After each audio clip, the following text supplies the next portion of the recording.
No, they think that I just come in there and look for knockoffs, and that's not the case. I'm actually a sharp, smart fighter. So, well, I'm here. Who want to fight with me? I really don't care who's in front of me. I don't feel like no fighter can beat me.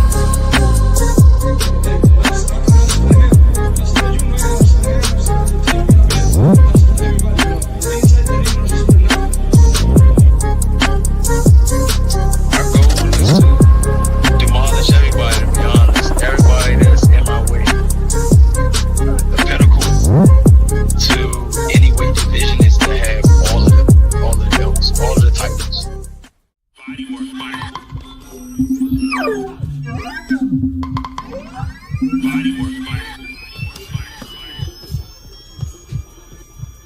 Welcome to Bodywork.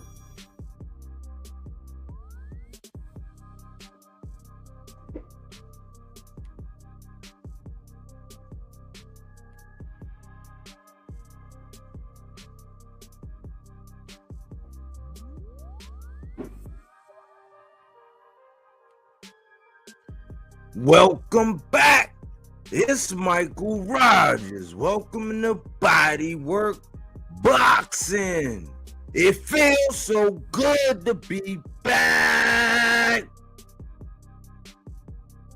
Man, how's everybody out there? How's everybody out there? You know, I changed up my cadence here this last time, man. This last go around, man. You know, can't be too predictable. Gotta shake it up somehow, man. Let me see who we got in the building. Cookie Monster.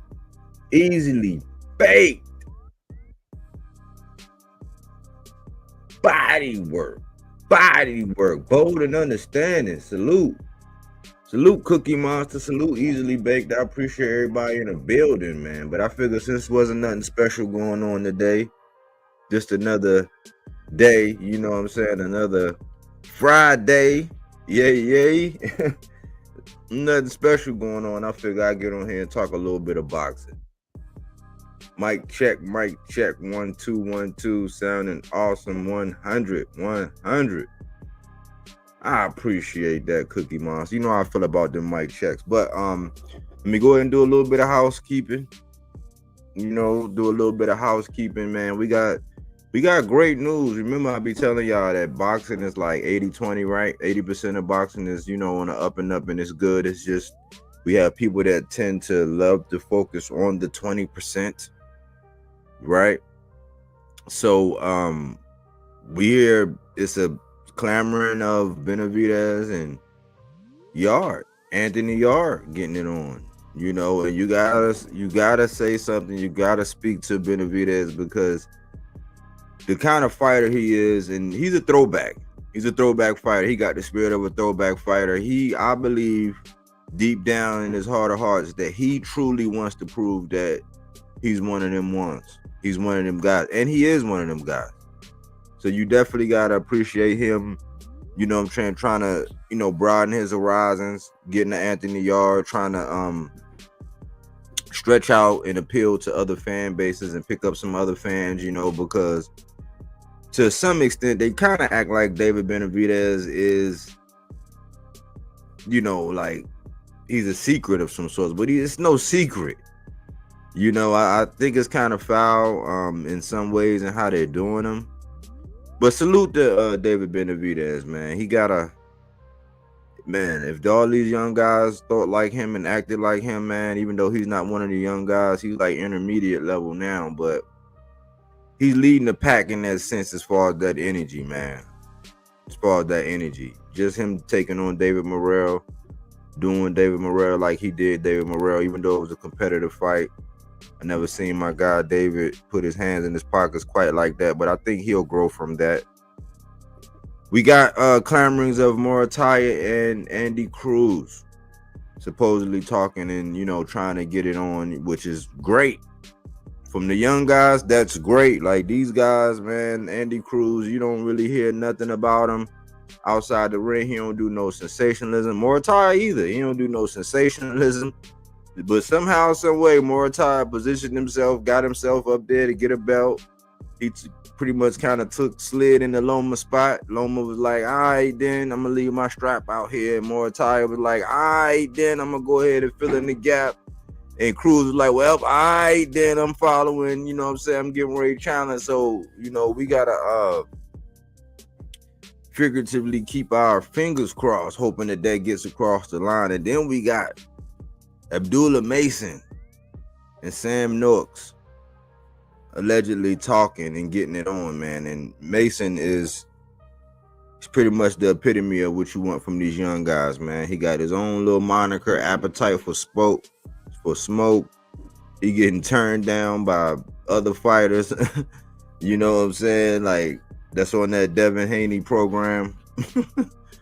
You know, but those are the good things, man. Those are some of the good things that's going on, man, and some of the great moves. And you don't hear that nowhere. You don't hear nobody deep diving and going into all of these things and really elaborating on these guys. Everybody stay on the beaten path.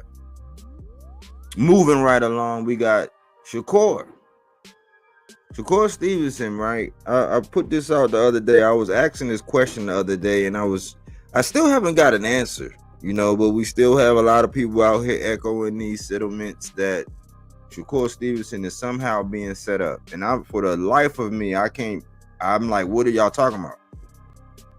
What are y'all talking about? Like, as far as him coming out or him, you know, basically saying things that allude to the fact that he's being set up, I don't know how. You know, he said he wanted this fight with Zepeda. He said, yo, he wanted it. It's like, I want this fight so bad. He's not that good, but I want this fight so bad. I cooked on that. I'm like, man, a PR team is everything in this game, man. The PR team is everything, man, because I think Shakur right now, he's the gift that keeps on giving, man. That's why it's like, you know, if you talk about him, it's like, you know, I can't be like everybody else, man, who, you know, when something happens, they want to talk about everything else but what's going on in their household, their camp, their function. I can't do it, you know what I'm saying? So I kind of slide over. I kind of like glide a little bit over and glancing bros over what's going on with Shakur, because he said ring size don't matter. Zepeda is tailor-made for him, and he gonna step on him, and you know, he deserved to be the main event, and said a lot of different things. And I'm just like, well, only way I could say he was being set up, like I posed the other day, but I still can't get answers to this. Only way I could see him actually being set up is if, since they made him the undercard, they're going to try to put the success of this card, whether it do good or bad numbers wise. You remember what I said about numbers, right? I talk about them in conversation to relate to people and what they're talking about as far as numbers. But it's just like the Joker. He said, never rub up against another man's rhubarb. Like, I don't really care about another man's numbers. And I also said that when these guys sign up for that turkey bag and they get involved with turkey, it's like they need to alleviate themselves of any responsibilities, because if you got your hand, you can't tell me to cook you filet mignon with a baked potato and some crazy Alfredo, and then you in there telling me, no, I want onions in this, and no, put paprika in. It's like, well, it's your dish. I'm not responsible for nothing. You paying me. You know what I'm saying? You paying me to prepare the meal, but I gotta prepare it. So if the ring size don't matter, Zepeda is tailor-made. You know, he was chasing his mandatory, which is ironic. It's like one state over from his backyard. You're the main event. I'm clueless. I'm telling you, this is not a rhetorical question. If somebody can answer me at some point in time about how, other than the Mindless Idiots podcast, you know, how they keep saying the same dumbass shit. Like, nobody will answer that question. It's not rhetorical, y'all. Like, if you hear this on the playback, comment in the comment section and tell us how he's being set up. If he's one of them ones, he's that guy. He's chasing Tank and he tired of chasing Tank and he don't want to fight him and all. Like, he's the boogeyman. How is Shakur being set up? It's not a rhetorical question. Nobody can answer that. I guess that's just a strong talking point to kind of appease to the Shakur only fans or whatever, like the people who just gonna go and ride along with whatever, you know what I'm saying? Like most of these camps do, they go and ride along with whoever in their camp. They don't care, you know. Their talking points about other fighters don't apply to their own, you know, stuff like that. Like, I don't know. But if somebody can ever answer that, I would be appreciative, man. I'm trying to tell you, man. You got a channel, so I might give you a cash app or a super, send something to your cash. I might put a little something on your books. If you can tell me exactly how, other than saying he's being set up, how? Because outside the numbers, he's not going to be accountable for those numbers. This flip-flopping, the selling, the vignette, all this other stuff, he's not going to be accountable for none of that. Shakur need to relieve himself from none of that. All he need to do is work on how prepared he is and his performance. And we know he's one of them a winner's a winner's a win type guy. So all he got to do is just win. Win, baby, win. Right? Moving right along, man. Schofield, man. I have deducted that he did phenomenal against Tevin Farmer. He did exactly what he needed to do to that veteran in the game. I put a lot of respect on that win because in the history books, you know, just like another fighter that I'm going to be talking about heavy tonight, just like another fighter, man, you know, opponent selection. You know, he did what he did to Tevin Farmer. I was like, man, I had Tevin Farmer giving him a hard time. It was a possible upset alert up until I seen Tevin Farmer miss weight. So he go in there and spike Tevin Farmer in devastating fashion. Allegedly put everybody at 35 on notice. And I'm like, yeah, Schofield. Okay, that'll alleviate you from some of that BS that was going on with you and your dad and all of the talking, because we got tired of hearing people talking, man. We want that action, like them guys I named, Benavidez, you know, Andy Cruz, Morataya, Abdullah Mason. Like, we want that action. So he got a little reprieve, you know what I'm saying? He got the proverbial monkey off his back. And it's like they're going right back to their plan. And I got it down, man. The father is very clever. He's following this Devin and Bill blueprint down to the T. He's following it because he's saying some outrageous things, you know. And it's even an article in Seconds Out that was published yesterday. And I can't believe it's like, just to avoid, it says Gervonta Davis accused of planning retirement just to avoid number one contender KOing him. Now, I want to remind y'all that now this is all housekeeping before I get into the meat and potatoes. I promise y'all, I got to go over this. You know what I'm saying? But I got to go over and I got to put, you know, my thoughts on everything. You know, give my opinion, my take. You know, I'm not always right, you know, but it's seldom that I'm wrong. You know, every now and again I might get a pick off, you know what I'm saying, a pick or two. I think I had like 2 bad picks this year. But for the most part, I'm 80-20 with that. But his father come out and was basically saying, like, because he's been saying this beforehand, and I'm like, I guess some ignorance is bliss sometimes, and being delusional is like, you know, I guess, you know, when you a little slow or off, I guess not really knowing what you're saying and how you look, and, you know, not really caring, I guess it is blissful, because you could just say whatever you want. But they got this article coming out, and he had been saying Tank is going to retire before he fight my son. My son is the best fighter in the world. I'm like, well, your son got a lot of potential. We see a lot of things he need to clean up, but he got a lot of potential. You want to see that potential turn into kinetic, and he did that against Tevin Farmer, right? But this is by Kaleem Lowe. Gervonta Davis has been accused of avoiding a showdown with an unbeaten lightweight contender. The 30-year-old from Baltimore, Maryland is over 30 fights into his professional career, remaining unbeaten since he made his debut back in 2013. Davis has already won world titles across 3 weight classes and currently reigns as the WBA World Lightweight Champion, having made a handful of successful defenses during his reign. His most recent outing came against Lamont Roach Jr. on March 1st, fighting to a majority decision draw against his countryman after a controversial showdown at the Barclays Center in New York City. As he prepares for his highly anticipated rematch with Roach, which is due to take place on August 16th, Davis has been accused of avoiding a bout against unbeaten lightweight contender Floyd Schofield. In an interview with Fight Hub TV, Schofield's father and coach, Floyd Sr., claims that he believes his son would stop Tank should they fight, but that the 30-year-old will retire before facing the unbeaten contender. Floyd would stop Tank. That's why they won't choose us. Nah, let me stop. I can't even do it. I seen a dude on Instagram, man. He had him down to the T. I can't even do it. I don't even want to channel that kind of energy anyway.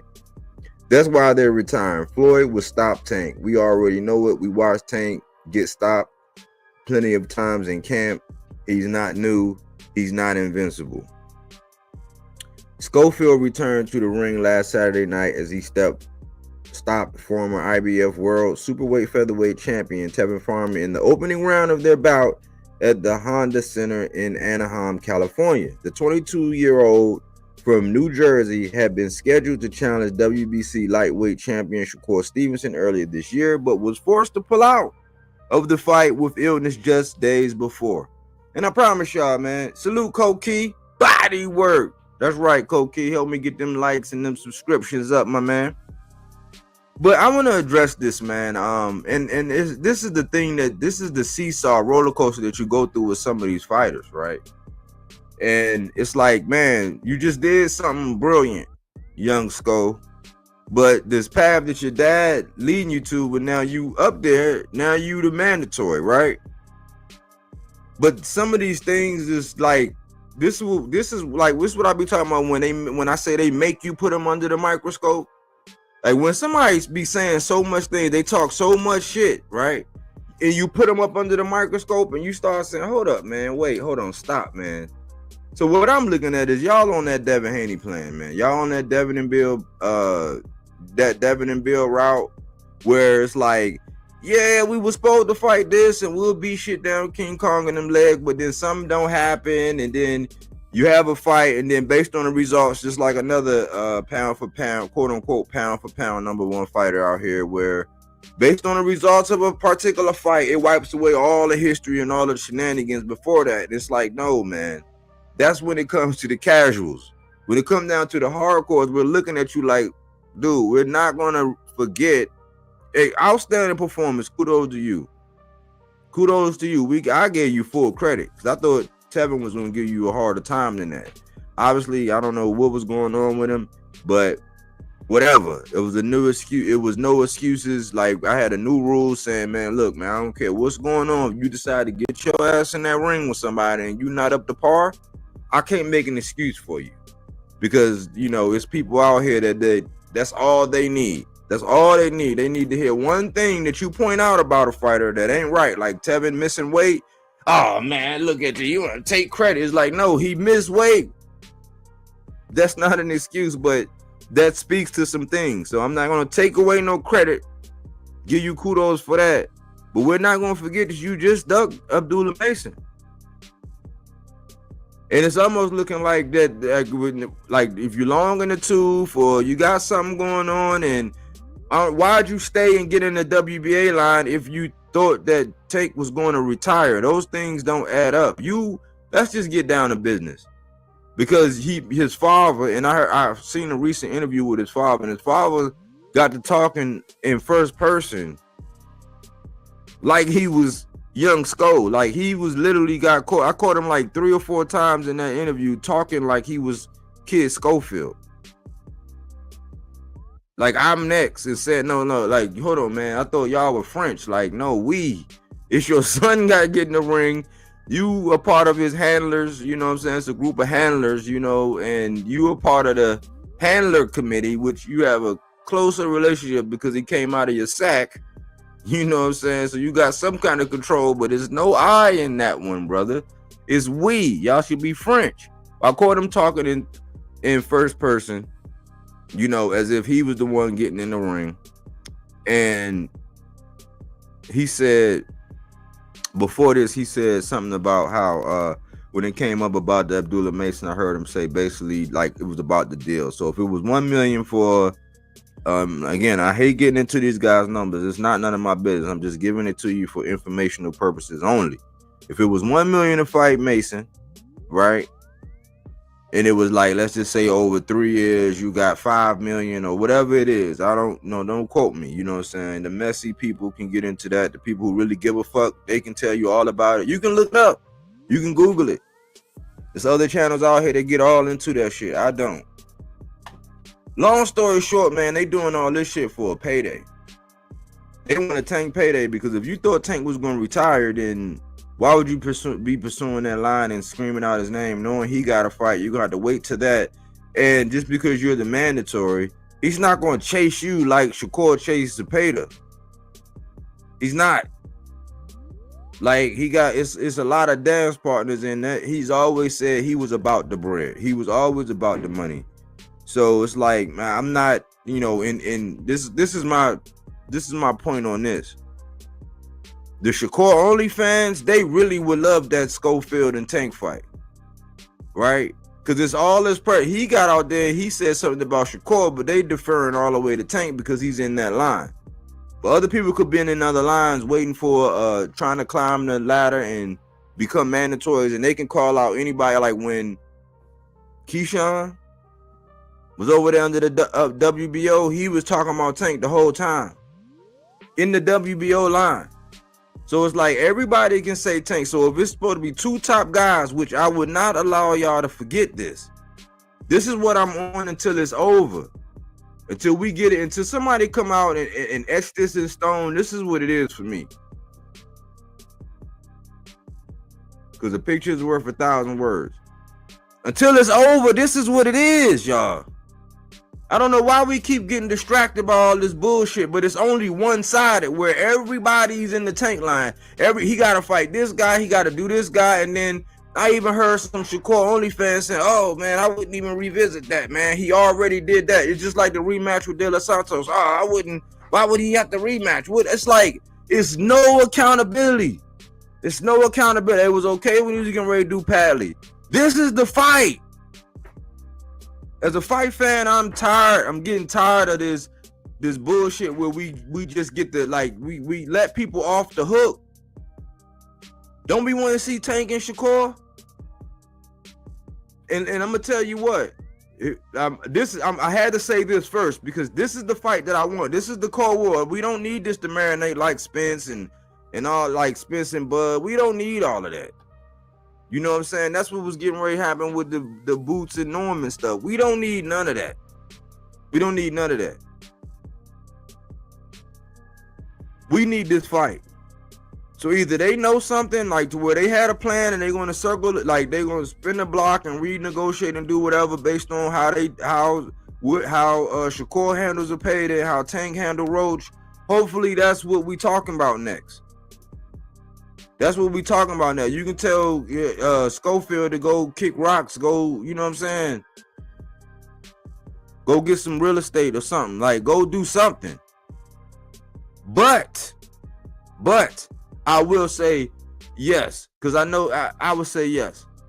If the fight, if Tank was to go ahead and say, all right, I'm about to give you what you want, I would say yes. But you know what I don't want? I don't want y'all to do the Frank Martin shit all over again. This is Frank Martin all over again.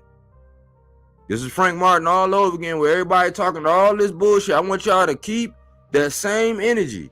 So if Tank do go down that path for whatever reason, if something happened with him and Shakur and they don't do it, and Tank go down that path and he be like, all right, Schofield, I'm gonna give you a shot, and he spark his ass, don't do the Frank Martin. Don't do the Frank Martin when it was okay, because we seen this movie before. It was okay when Frank Martin was getting ready to fight Shakur. So Frank Martin pull out. And then when Tank do it, oh man, here you go. He ain't fighting nobody. People still calling Tank a 31-year-old prospect. But it's crazy how everybody want to fight who he fought already. So if this dude come, like now, I told y'all what's top on my list. The top on my list is for Tank and Shakur to get it on. I'm tired of this. I want it over with. I want a result. I want to see it. I'm standing turn. Like, don't even ask me. That's the fight that I want. ASAP, as soon as possible. But if something happened and Tank, if that's not revisited, or Shakur, if he's really standing on this, I'm tired of chasing Tank, even though nobody can answer that question about when he chased Tank. They talked about a call out, but I ain't never seen him chase Tank like he did Valdez. But if that fight don't happen and Tank obliges this young Schofield coming off that performance while he got the juice, you know what I'm saying? While Schofield got some juice, he got some power. If he go spark him, don't do the Frank Martin. Don't wait till after the fact, being hindsight 2020 like most of y'all out here. Not part of the 300. We critical thinkers, right? But the people out here echoing these dumbass sentiments all the time, painting all these narratives, like gaslighting you in real time, and then coming around and be, oh man, well yeah. I got a couple examples of that tonight. So that's all I ask him, and that's pretty much it for my house cleaning, man. If Mike, I want Tank and Shakur. I'm tired of all the interviews. I'm tired of all the flexing. I'm tired of all this, you know, all this gangster shit talk that people doing. I want to see them fight next. After they handle their business, after Shakur put on a boxing clinic with Zepeda, and then Tank knock Roach the fuck out, that's the next fight while they got the juice, while it's still time. I don't want to hear nothing about no hands. I don't want to hear nothing about no Jake Paul. You know what I'm saying? I don't want to hear shit but an announcement while they got the juice. So I got my fingers crossed. I'm hoping that Shakur go in there and beat shit down Zepeda leg. All that I'm getting set up. I'm getting set up is pretty much code word for I'm feeling the pressure if it's coming from Shakur. Because you went over there and took that turkey bag, and you knew that after you seen Hamza Shiraz and Carlos Adames. So I don't want to hear shit about nobody being set up. Everything is to your liking and to your favor, and ring size don't matter according to Shakur. And you the best fighter in the world. So all that you can't be set up. Unless they put some shit in your water, or you know, rub some shit on your back, or poison you like allegedly, like Scott. Like, I don't want to hear shit about that. I want him to go in there and beat the shit out of Zepeda. I want Tank to go in there and knock Roach the fuck out. And then I want that fight next. Depending on the results of that, if something don't happen and that don't shake, and Tank decide to go over here and do this, give young Schofield his payday and all this shit he been talking and everything that he want, don't do the Frank Martin shit. That's it for house cleaning. Let's go ahead and get into the meat and potatoes of this. I don't know if y'all know this, man, but it's gonna get cold and dark in November, man. It's been a long time coming for me, man. And this is something that I never thought I would. This is something like this kind of fight. You know, even though Brian is coming on, he's as of late, he got a lot of recency bias going with him. You know, he got the juice. You know, when you look at his background and you do the homework and you really dig into what he got going on. Unlike the other guys, you know, that was, you know, match made, unlike the other guys that the handlers were like, when the handlers was handling Devin, somehow they mishandled this situation.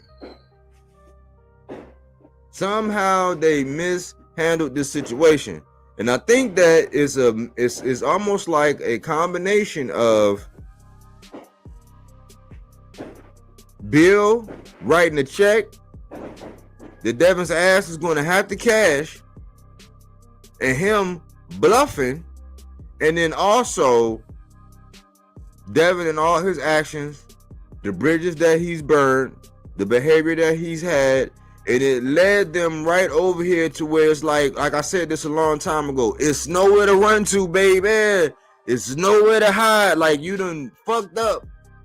You done fucked up.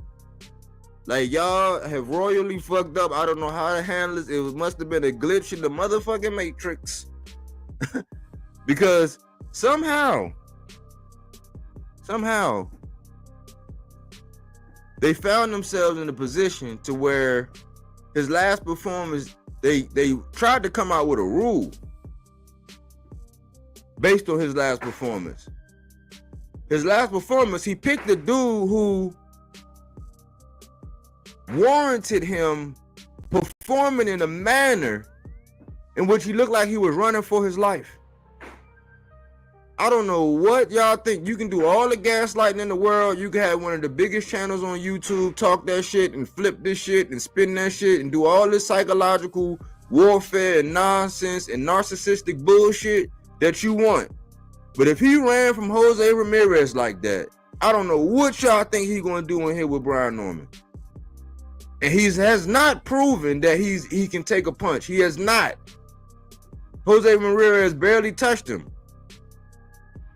Jose Ramirez, after the fight, they interviewed Jose Ramirez, and he said, damn, he's like, if I knew we was going to go to a track meet, I would at least brought my cleats out this motherfucker. Then he didn't prove anything after that last performance. And the performance before that was the first time where all of the advantages were mixed. I keep going over this all the time. So right now, we in the era right now, and I'm going to give you a couple examples. Like right now, like the guy, like one of the biggest Devin Haney knee pad wearing YouTube channels, like one of the biggest channels on YouTube, right?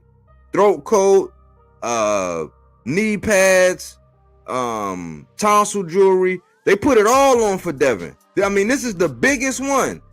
He just now came out and said, I gotta use Wilder, because I took a lot of heat for this shit back then. He came out and basically said, man, we all knew Wilder didn't have the balance.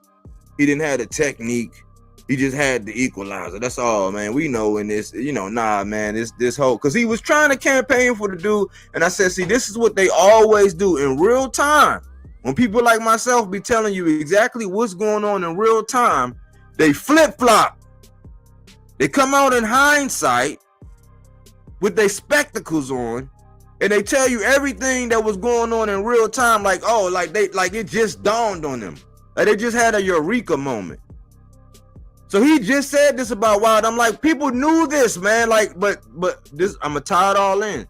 So you gotta understand, a lot of the Wilder fans are the Haney fans, in which I was telling them, man, like, be real with Wilder. Be real with him. If y'all would have simmered down on him, if y'all would have calmed down and pointed him in the right direction and not used him for monetization purposes, because he'll stop by and say hello, or you can go, or he'll come to the picnic with you. If y'all didn't use him just for monetization, they wouldn't be looking at Wilder like that right now. If his fans say, hold on, man, like, hold on, slow down, listen. No, we don't agree with the Malik Scott. No, why would you get rid of that legendary coach? But see, they'll tell Devin, oh yeah, it's okay. I told y'all what Mr. Gray Russell said when he talked about Frankenstein fighters. He said, the problem is with these Frankenstein fighters, these fighters who got all these different coaches. People tried to pin that shit on, like a glimpse of it on, because Tank came in there with 2-3 different coaches just last fight. And they were saying, nah, that's not good. Unless you come up in the camp where you got 3 and you come up that way and you just got 3 all the time, where y'all got a working relationship and you've had success, kind of like Bud, like, unless you got a situation like that, it don't work. But when you got a Frankenstein fighter who's been going over here to this coach, going over here to that coach, going over here to this coach, and always moving. And as of the last thing was Shane Mosley. He's like, man, I don't know what he did. He's like, yeah, Shane Mosley, the dude that was in the corner, and then they said they didn't want to pay the man. Said they didn't want to pay. Shane Mosley said the man got PTSD.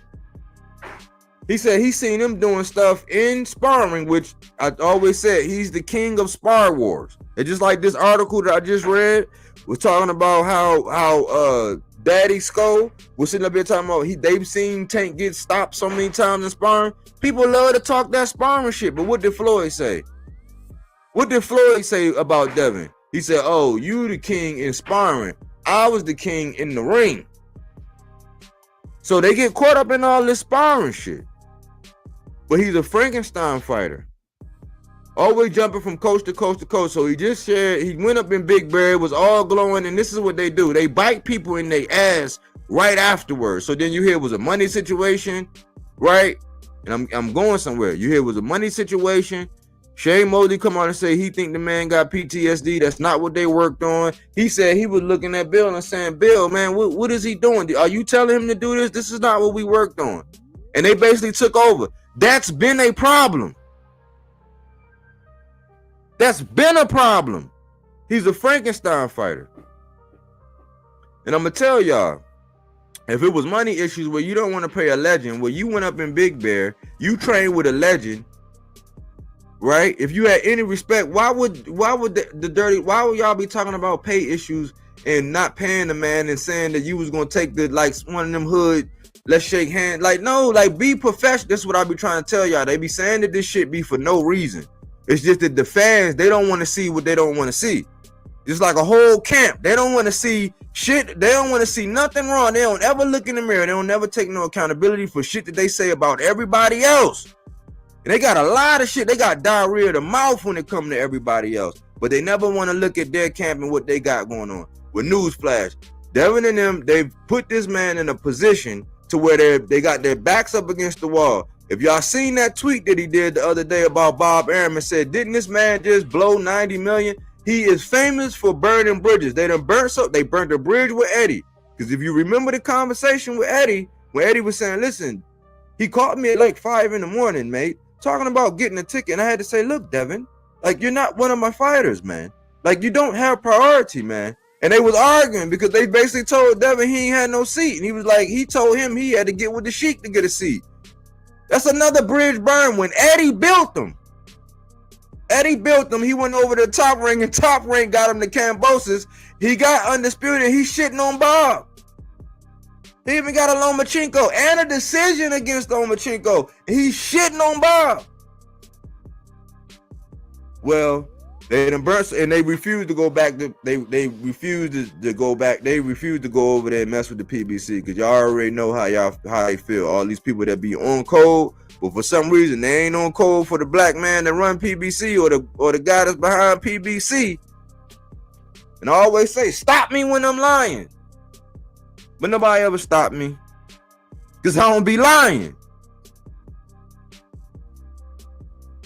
They got this man in a situation to where he had no choice. If you recall, Devin was supposed to get Ryan. When Ryan wet the bed, which looks a little suspicious, I had already called suspicion when I was like, hold on, man, they getting ready to fight for a title. I was like, Ryan? First fight up there after the PD stuff and the suspension, he getting ready to fight Rolly, who up until they got the satisfaction of seeing Rolly doing that. And I know who started this. Those were Devin Haney fans that started all this. Rolly is the best thing since sliced bread shit. Come on, man. You can change and you can be good and you can be cool, but not like that. Not like that. Not like that.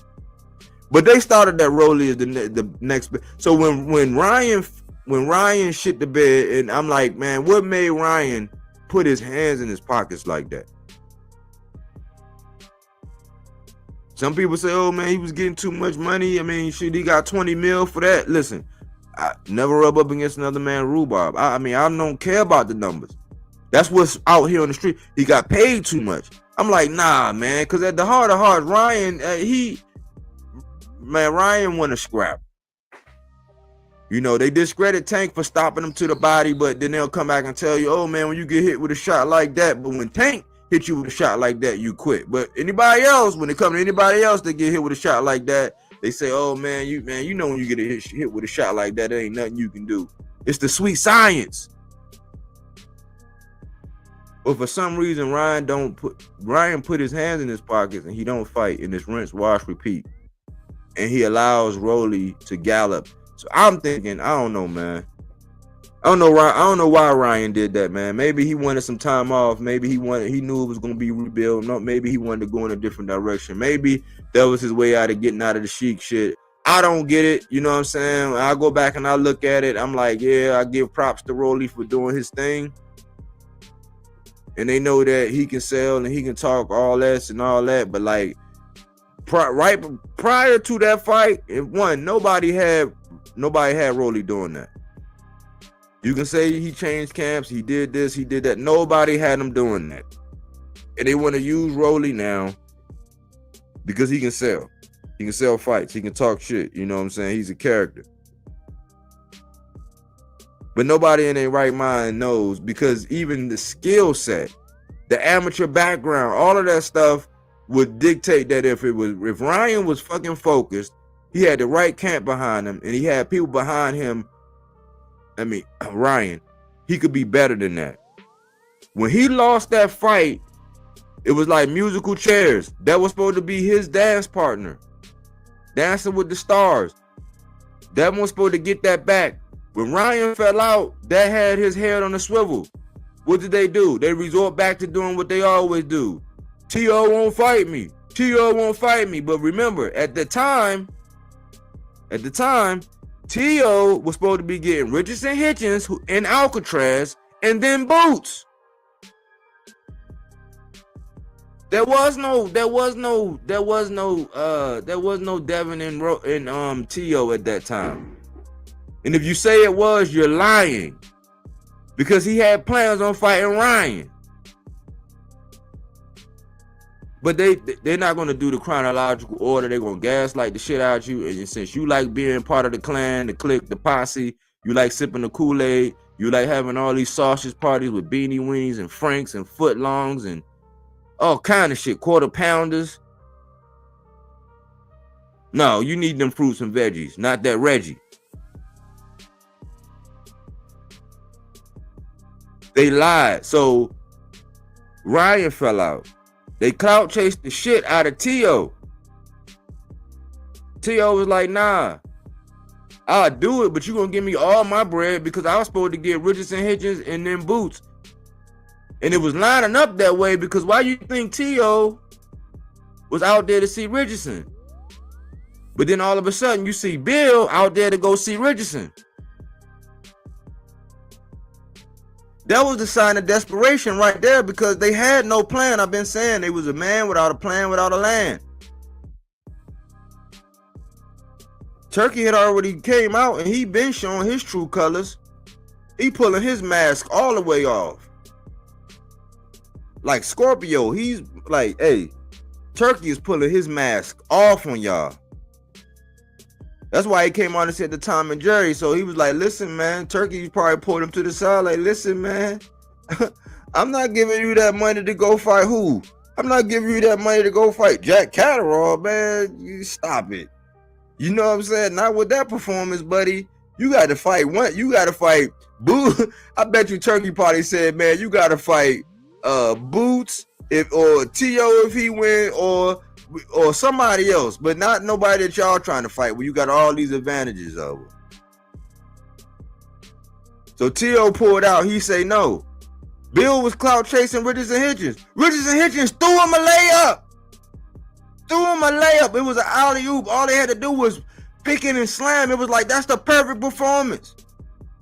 That'd have been a perfect dance partner because I used to say that they were two sides of the same coin.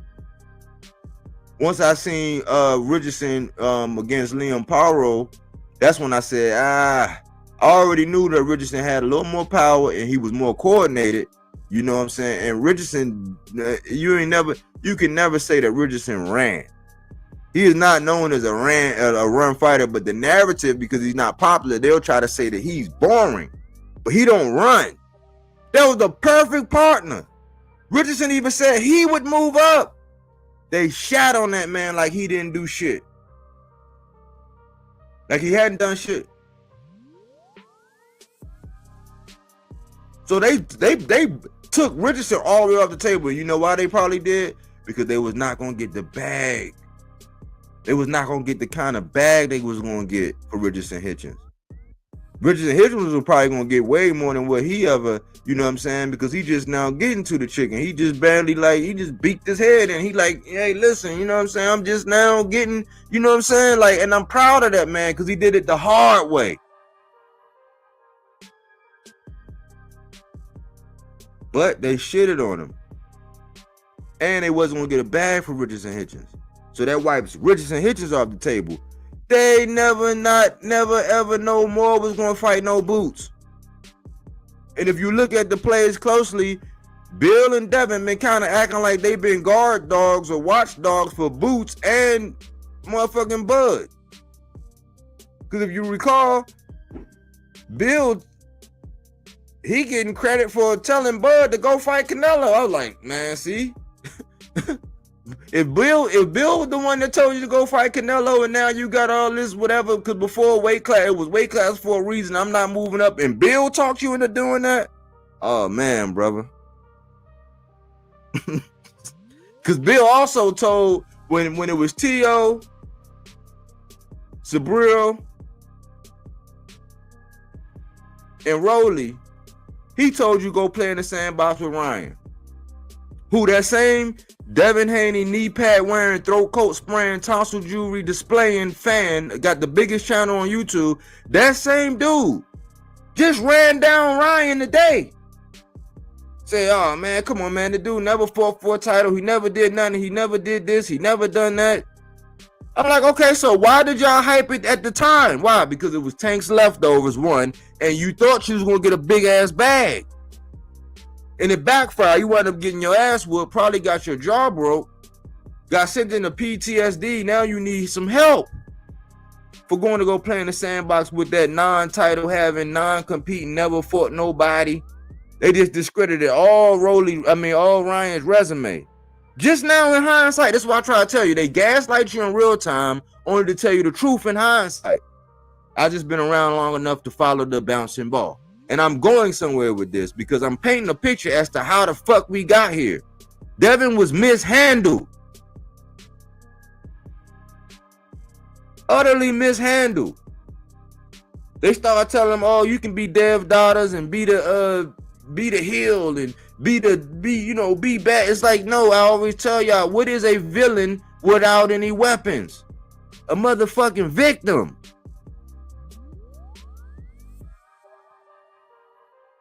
He's a victim, and he showed you because he ran the court just to try to get the rematch with Ryan. They showed you who they are. Ryan fell out. They didn't even want to fuck with Rolly. You know why? Because he might get sparked by Rolly. That would have been the best. Like, you hold on. I ain't no genius. I am not no genius. You get an alley-oop from Jamal Charlo when he, on the interview, and he tells you, hey, he tells Rolly, hey, man, with the momentum you got going, go fight Devin. If you win that, your momentum will take off. Y'all take that and y'all start shitting on Jamal Charlo. That's probably the best fight you could have took. But you didn't. But you were celebrating because Rolly got the victory over Ryan, hugging and doing all that brotherly love, and y'all ain't from Philly.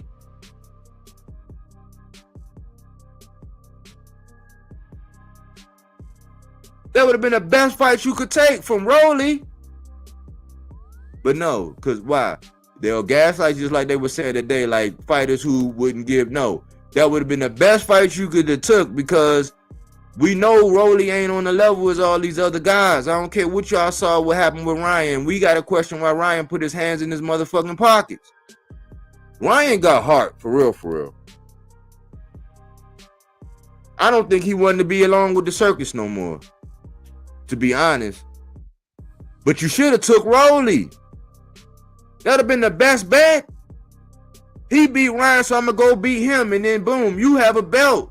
Cause they allowed them to fight for a belt. That would have been the best play. But guess what? You probably wasn't gonna get a big bag for Rolly. Not big, not a bag that you, not the kind of bag that you want.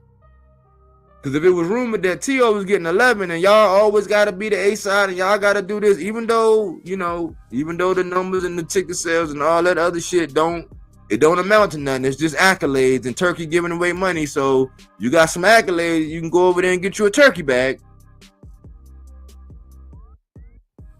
You didn't do Rolly. So that left you out. You wait till Boots announced that he moving up. That left you out. Y'all shot on Richardson Hitchens, which would have been a perfect fight for y'all. Skill for skill.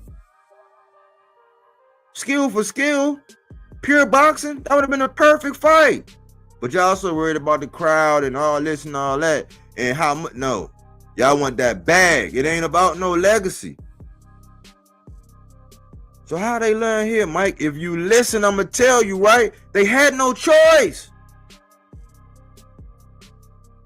They had no choice. They had no choice. This is a cash out of epic proportions, man. And I give Turkey a lot of heat, but hey, I appreciate you, Turkey. I'm not gonna bend the knee or kiss no nipple rings or nothing like that. I'm not gonna hold hands and have, you know, waffles and falafels with you. You know what I'm saying? But I do appreciate you at least setting this up. You know what I'm saying? At least setting this on the trajectory for November, because I can't wait. I can't wait, man. I almost said, man, you know what? I'm gone to November, man. I'm just gonna come back in November when this shit is really on. Like when we walk this all the way down, and hopefully ain't no kid Schofield shit gonna happen on behalf of Devin, and then when somebody gets sick and they get tapped on the shoulder. Only way if some shit like that happen, if Boots pop out and be like, all right, you know what I'm saying? All right, I'm gonna fill in for him, you know, so I can make the weight this time. You know, this one last time, I'll do it. That's the only thing I want. That's the only thing that I would accept, because that was Fahrenheit 147, and I wanted that. But with this shit here, this is the ice age, because he about to put this man. He about to pack Devin the fuck up, man. Devin's about to get packed the fuck up. I don't know what, like, you listening to your fan. If I was y'all, I wouldn't even be looking at no comments. I wouldn't be reading no comments. I heard a dude say today that Devin was going to mop the floor with Brian Norman Jr. I said, boy, where you, how much, where you get your stuff from, man? Where you get your candy, that candy that got you feeling that dandy, man? Where you get your candy from? He gonna wipe the floor with Brian? I was like, oh man, that's why I say, man, your fans are toxic, y'all burn bridges, y'all say all kind of shit. Y'all just wrote a check that y'all ass can't cash, and guess what? Them Normans, hey, they was wild enough for y'all. They were like, oh, okay, I'll be your Huckleberry. We road warriors. We don't give a fuck. It could be your backyard, you know what I'm saying? Your mama backyard, your auntie backyard, like Cali, Tokyo, Ireland. Y'all want to do it in the UK? I don't give a fuck. Antarctica. I'll be your Huckleberry. And y'all thought y'all was gonna smear them and get them all out the way and be able to say, nah, we ain't gonna do this right now, which I applaud the Normans, because I was telling them, man, do not get caught up in that tangled web that these DHP motherfuckers be weaving, man. It's a tangled, messy ass web, man. They slander everybody. Nobody gets credit. Nobody gets credit. They get slandered all the way up and through. And then shit, I know y'all got y'all legal shit together. I know y'all got y'all legal shit together, because when Brian Norman basically do what his moniker is, the ASSINS, when he do that there to Devin, hey, better call Saul, man. Better call Saul, man. I think I might get back in the paralegal, man. I might got a little package for you, you know what I'm saying? You could do it prepaid, go ahead and pay up now, get that legal counsel in order, man, because you might have to call Sal, man, from what Brian Norman about to do to this dude. But moving right along, I'm gonna tell y'all why it's wrong. I just discovered once again that Devin is a one-trick pony.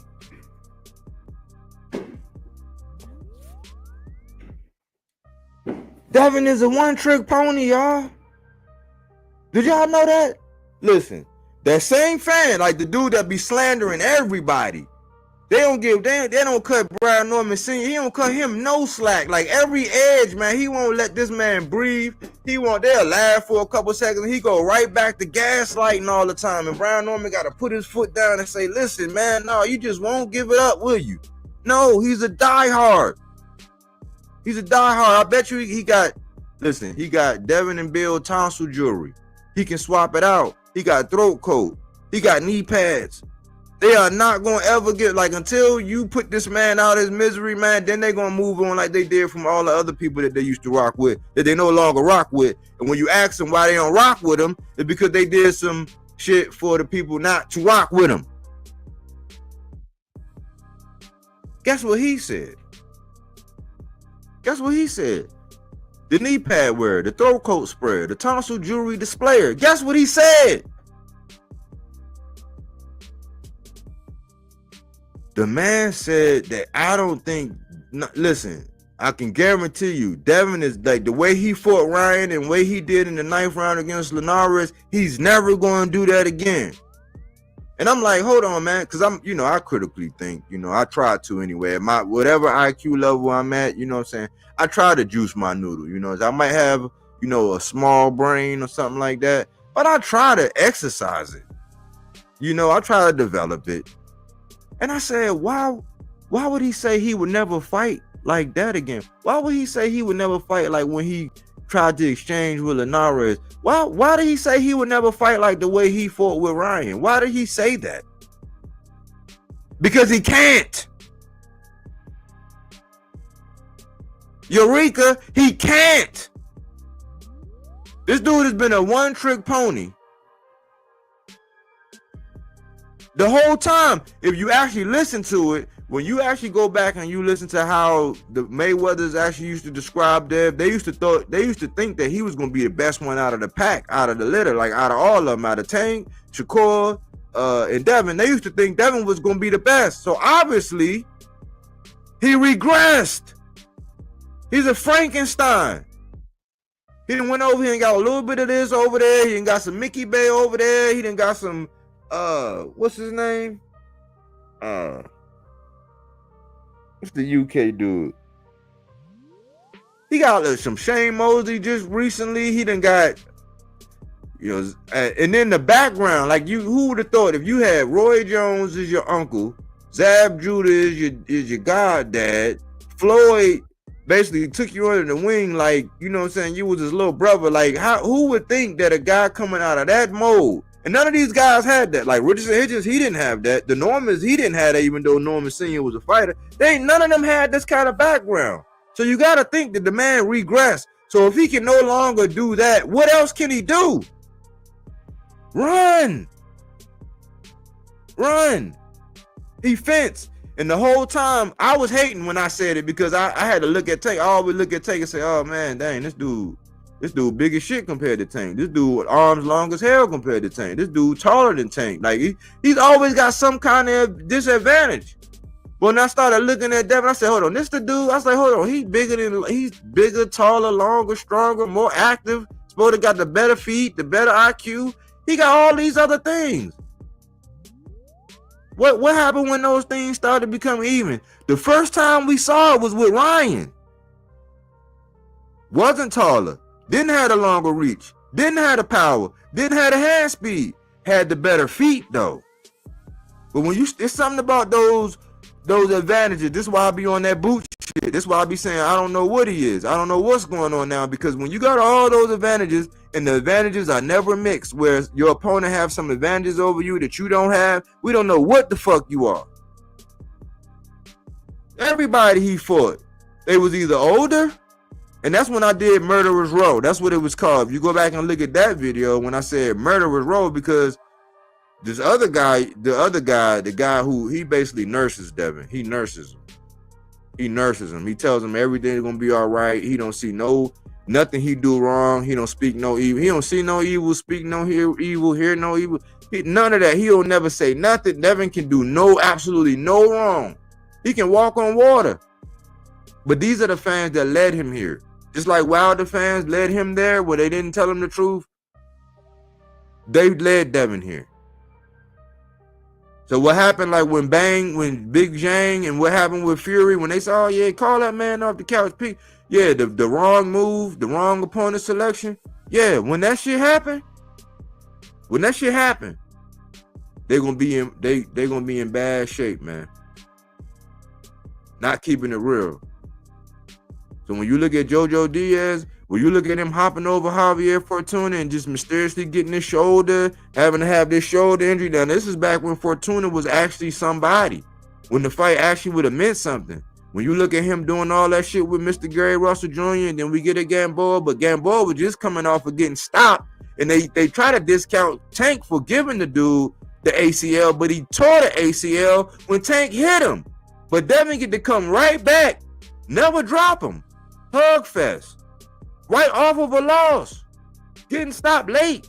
Tank did it late, but he did stop him, and he had an ACL.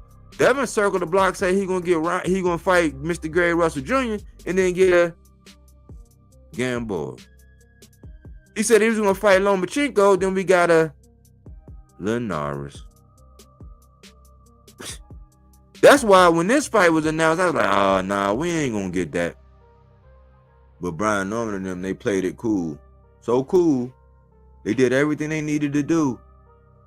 Even though I think Bill tried to get it out, I think at the last minute, he was like, oh shit, they called my bluff.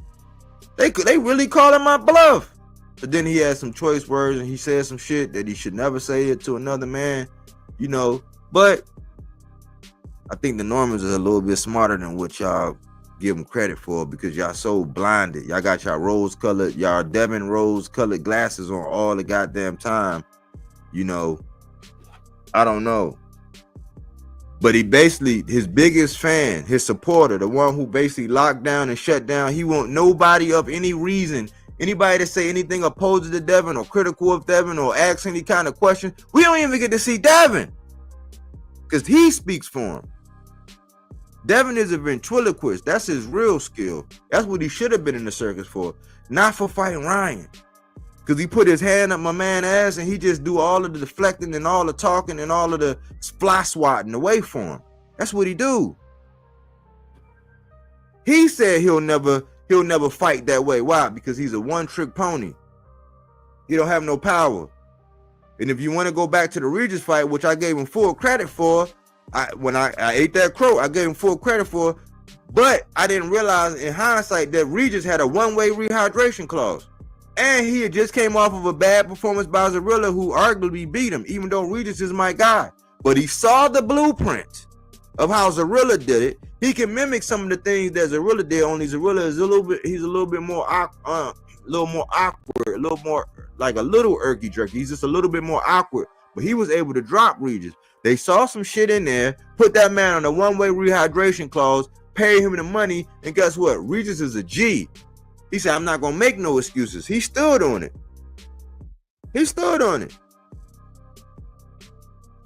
But when you look at eye level to a guy, and his arms are longer than yours, but he got power, and I don't even know, like, it's one thing to have hand speed when you confident. Like, see, Mr. Gray Russell Jr., he had some of the fastest, Speedy Rashidi, they got some of the fastest hands in boxing, right? But it's different when you scared and you throwing to get out of there versus when you confident that your shit. Like Mr. Gary Russell, he would let them things go, do his dip, come up with that hook, and if you right there where you not supposed to be, he going across your chin and you going down. He had that shit down to a science. So I don't even know if Devin got more hand speed than Brian Norman. The only thing they can say is feet. That's the only thing they can say. Well, if they come out and they say, all right, well, it's going to be a smaller ring. You know what I'm saying? It's an 18-foot ring. And I think your brother Turkey, Sugar Daddy Sheik already told you. He said, listen now, Devin, I already told you, man. No more Tom and Jerry, my friend.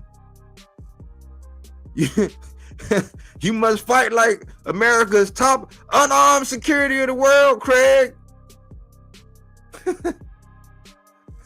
You can't run on this one. You're not even okay. So you're not even gonna get the judging on that, and then you ran for your life against Jose Ramirez.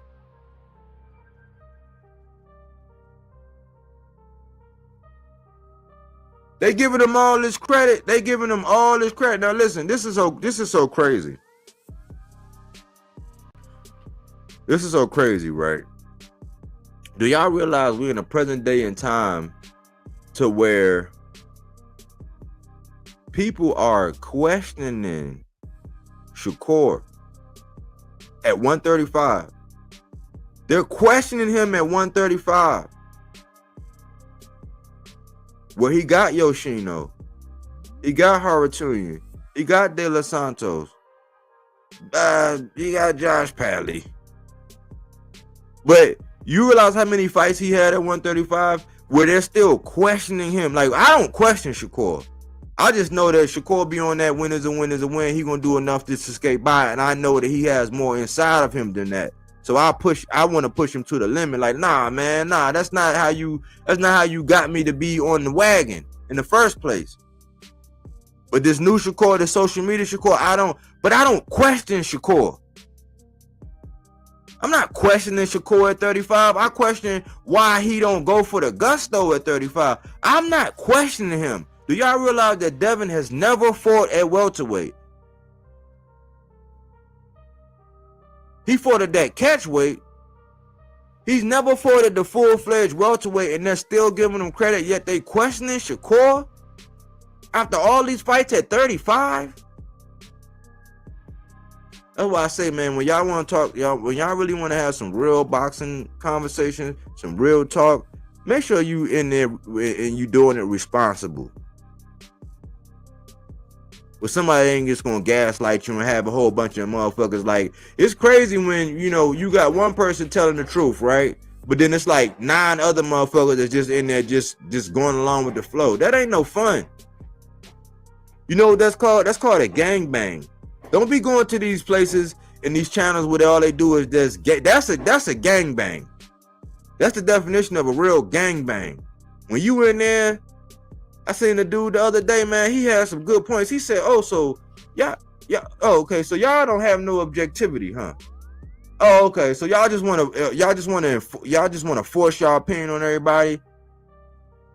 And the man said, "Oh, nah, man. We just a hardcore X, Y, and Z fan.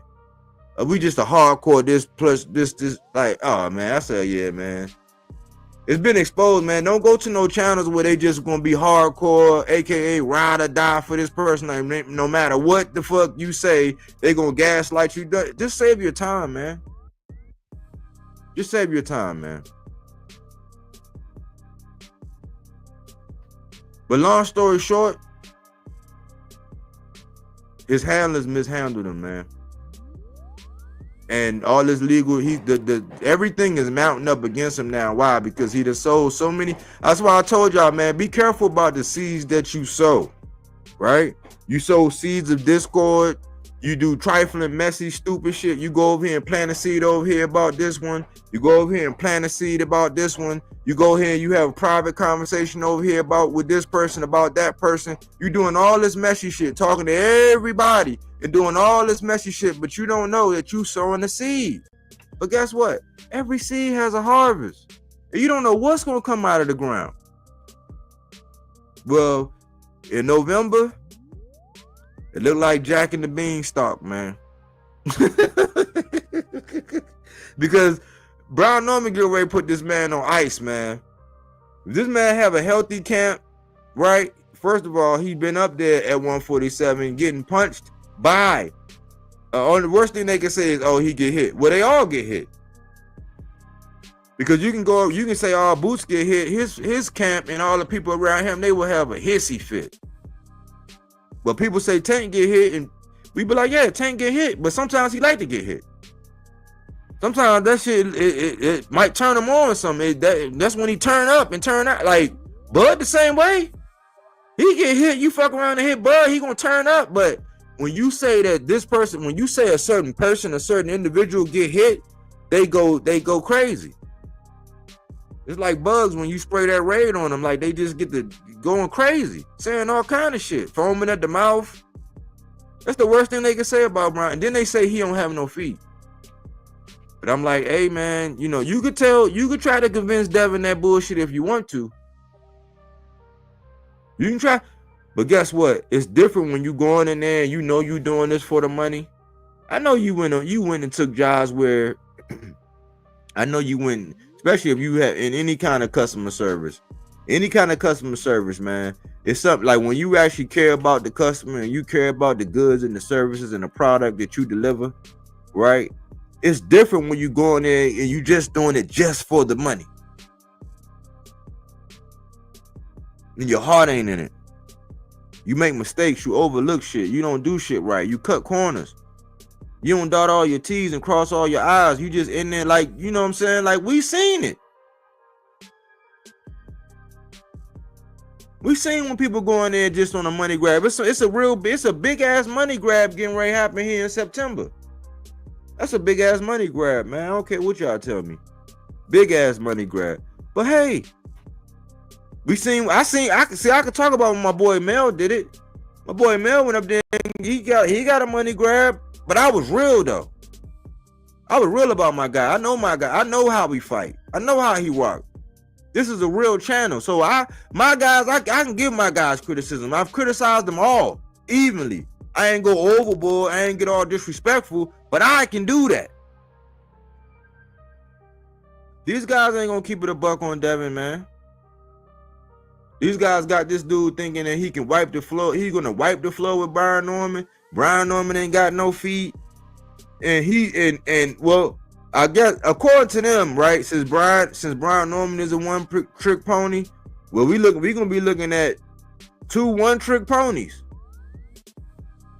Let them tell it, but you can believe that shit if you want to, Devin. I know you probably gonna listen to this. You can believe that shit if you want to. I know you under pressure. I know you got mishandled. You should have listened to me a long time ago, man. I've been said move up. I've been said get your Jahai Tucker on and move up to your proper weight class and do what you got to do. I've been said it. But no. You was legacy. And now you forced to be bad because that legal shit adding up. You burning all these bridges. You don't know how to stay up. You just burnt, like you just doubled down and burnt. Like if it was anything, that's why you probably can't go to PBC either.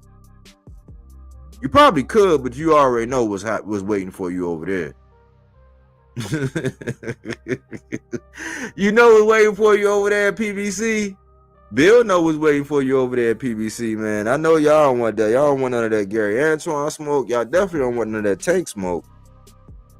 Y'all definitely don't want that because then you have to do something that you don't really want to do. So you rather just go out here. But listen, don't take my word for it. The great Gabe Rosado, he basically said that you was a villainous strumpet. I'm gonna say villainous strumpet. You know what I'm saying? It's a 3-letter word that he said. I'm not gonna say that. I'm gonna take it back to Shakespearean times, and I'm just gonna call you a villainous strumpet, knave. For the bag. For the coin. You are villainous strumpets. Y'all are villainous strumpets for the coin.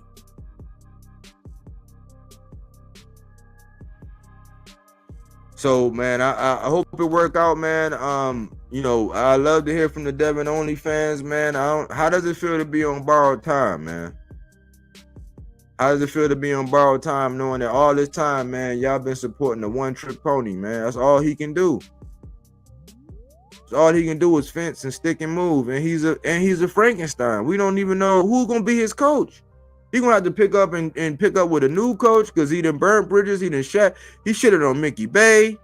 That was okay. Yeah, I meant to say Jai Atunde. So it was Jai Atunde, Mickey Bay, Shane Mosley, the Mayweathers. He got Zab. He done some shit with Roy. He a Frankenstein, but he only got one trick. Cause he can't engage. He gotta run.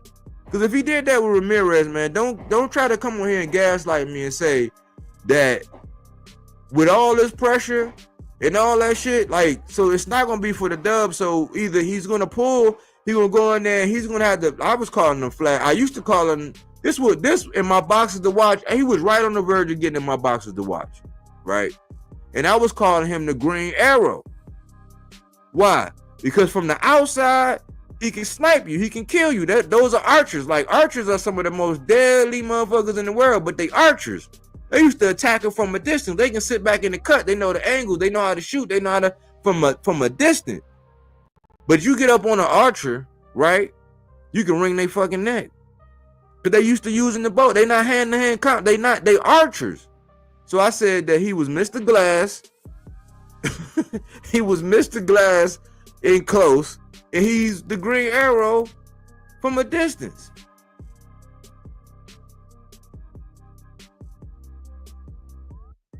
I don't know what he is.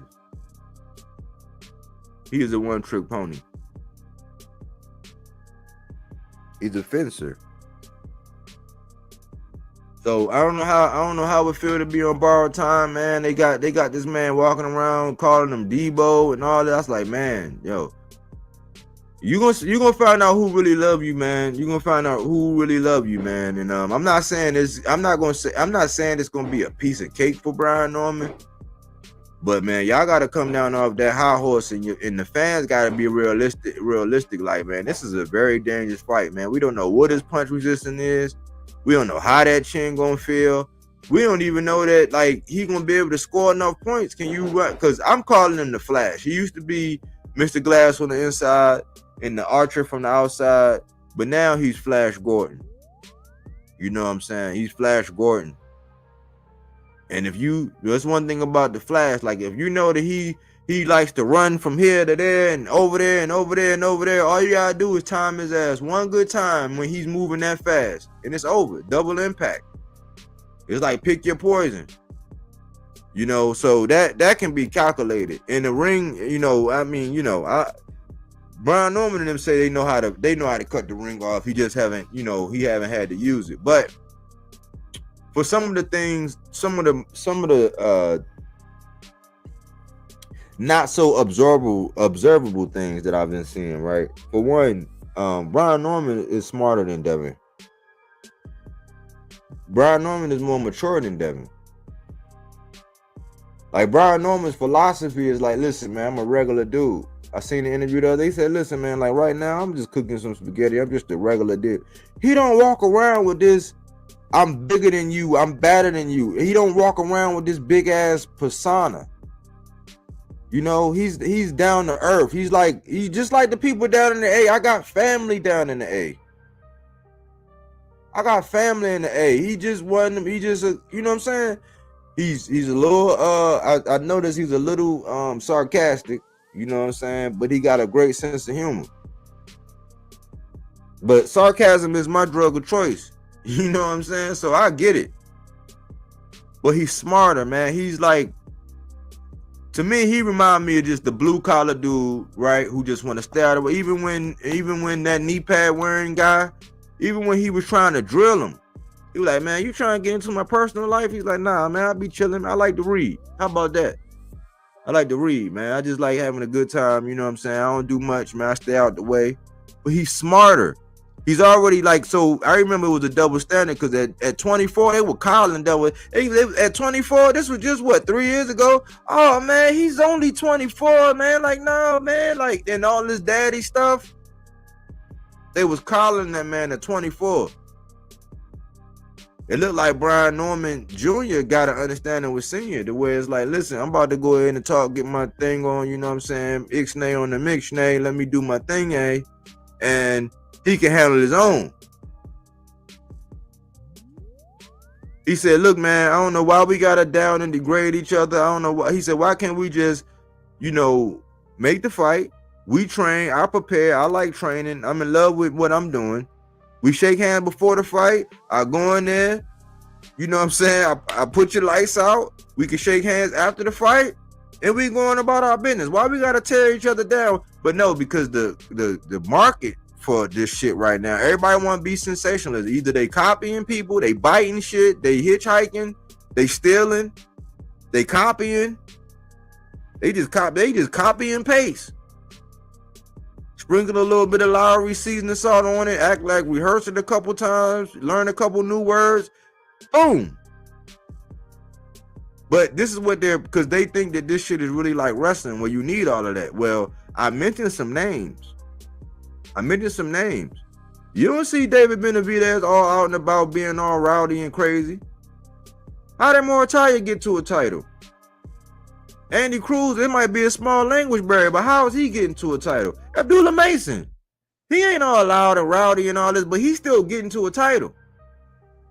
And I'm pretty sure with what they do inside the ring, it's going to warrant what they get outside the ring. Why? Because they're going to become organic stars by what they do with their hands, not with their mouths. Well, guess what? We got another one. Only Brown Norman is a little bit more savvy when you put a mic in front of his face. You can tell that the man is intelligent. He thinks. He stands his ground too. You know how to stand his ground in the conversation. You're not going to be able to trick him into saying some shit that he don't need to say or into being messy. Bill's still talking for Devin. We seen one interview with Andre Ward, and that was probably scripted and rehearsed, and ain't no telling how many times it was clipped. And since he from Cali, they both from Cali, Andre Ward wasn't gonna be on no shit where he was gonna ask him nothing for real. He was asking him about the suing and all of that, and Devin was sitting there looking big as a house then in that interview. So I think he's more intelligent. He's in a better place at 24, has more command over his career, and he's being handled a lot better. And he did it the hard way. This is why I be trying to tell y'all, when y'all be trying to have y'all face so far up some of these boxers' asses and what they do, the guys that you should be giving credit to, you don't give them no credit for because they're not name brand, like iPhone, iPad, Gucci, Louis, Prada. You can name it because they're not name brand. Y'all don't want to gravitate to them. Like the shit that Richardson Hitchens did, where he never fought somebody with an upside down record. He survived TMT and got on with Matchroom and got it through the IBF. He wasn't spoon fed and handled. His handlers didn't handle him. He had to handle that shit. Him and Lenny.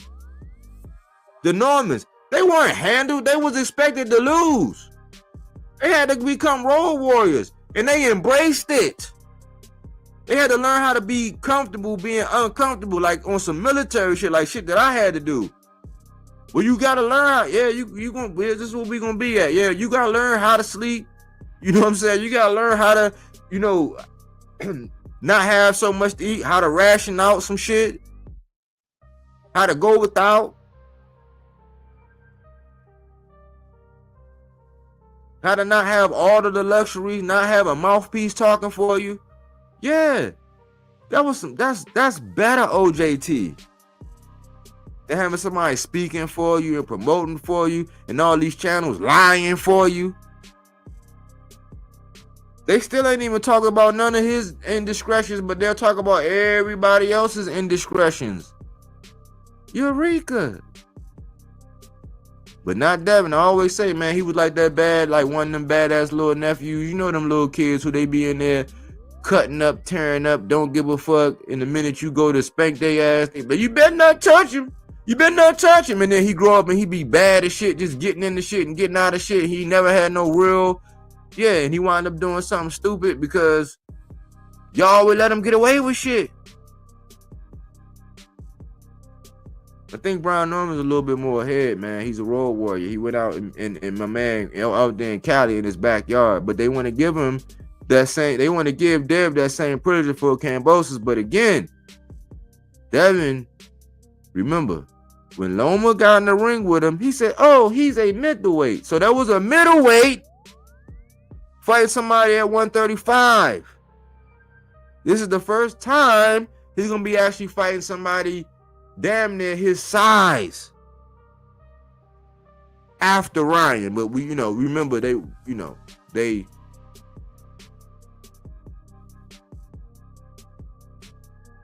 they pretty much flashed us. You know what I'm saying? Like y'all, yeah. They Men in Black this, man. They Men in Black this, y'all. Remember? They did the flash because that Ryan shit ain't never happened. We ain't never see Ryan smack Devin like 5 times. He came out in the first 31 seconds, smacked him. But they flashed us like Men in Black and shit. So we don't recall that. You know, that never happened. But that was the last time he fought somebody that was his size and his age. But now he fighting somebody a little bit younger, but damn near just as tall, arms a little bit longer. Question who got the faster hands, definitely got more power. And supposedly he's supposed to have the better IQ, which I'm not sure how if you lose to a guy that was a C-level fighter. You know, but they do say that he took that Osterring. Y'all know what Osterring do. Osterring, because they spell it O-S-T-A-R. Osterring turns C-level fighters into stars. So I guess that negates the IQ and all that other stuff. But it's gonna be dark, man. It's gonna be dark in November, man. I think Dev still got a lot of growing up to do.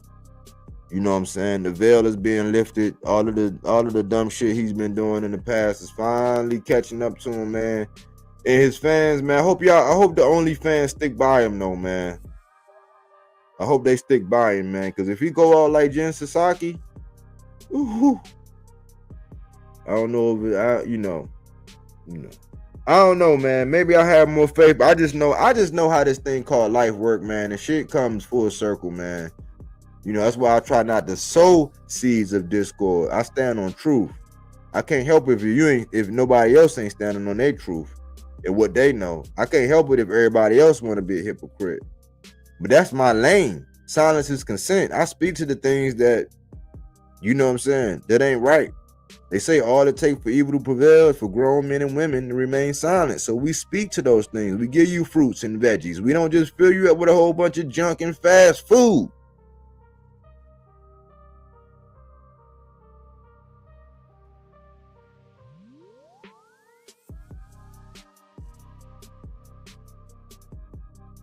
But I don't look at no comments.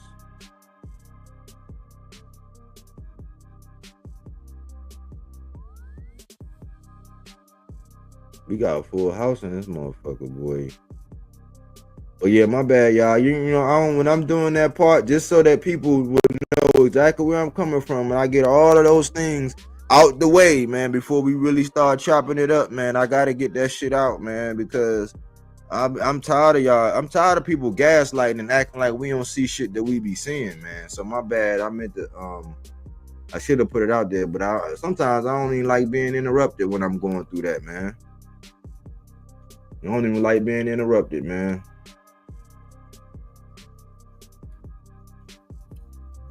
Because they'll send people in here just to disrupt you.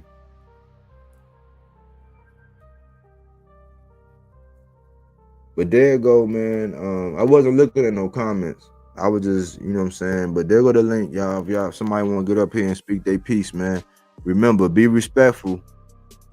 I don't do like everybody else where I mute you and put you off and put you all in the back and tell you to hurry up.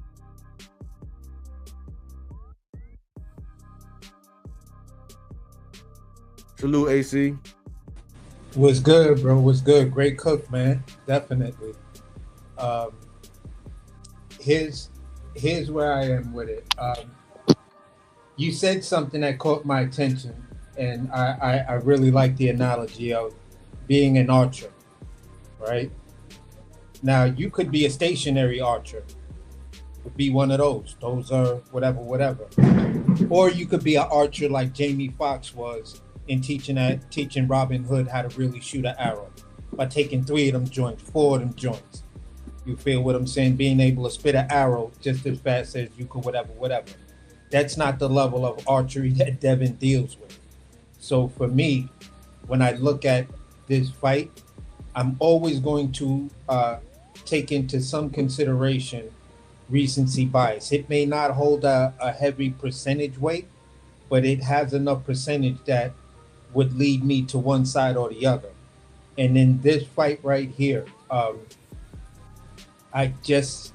I find it hard for me to see a pathway to victory for Devin Haney. If he made it a jab war, maybe, but then you still have to stop, plant your feet, and that's where you're in the danger zone.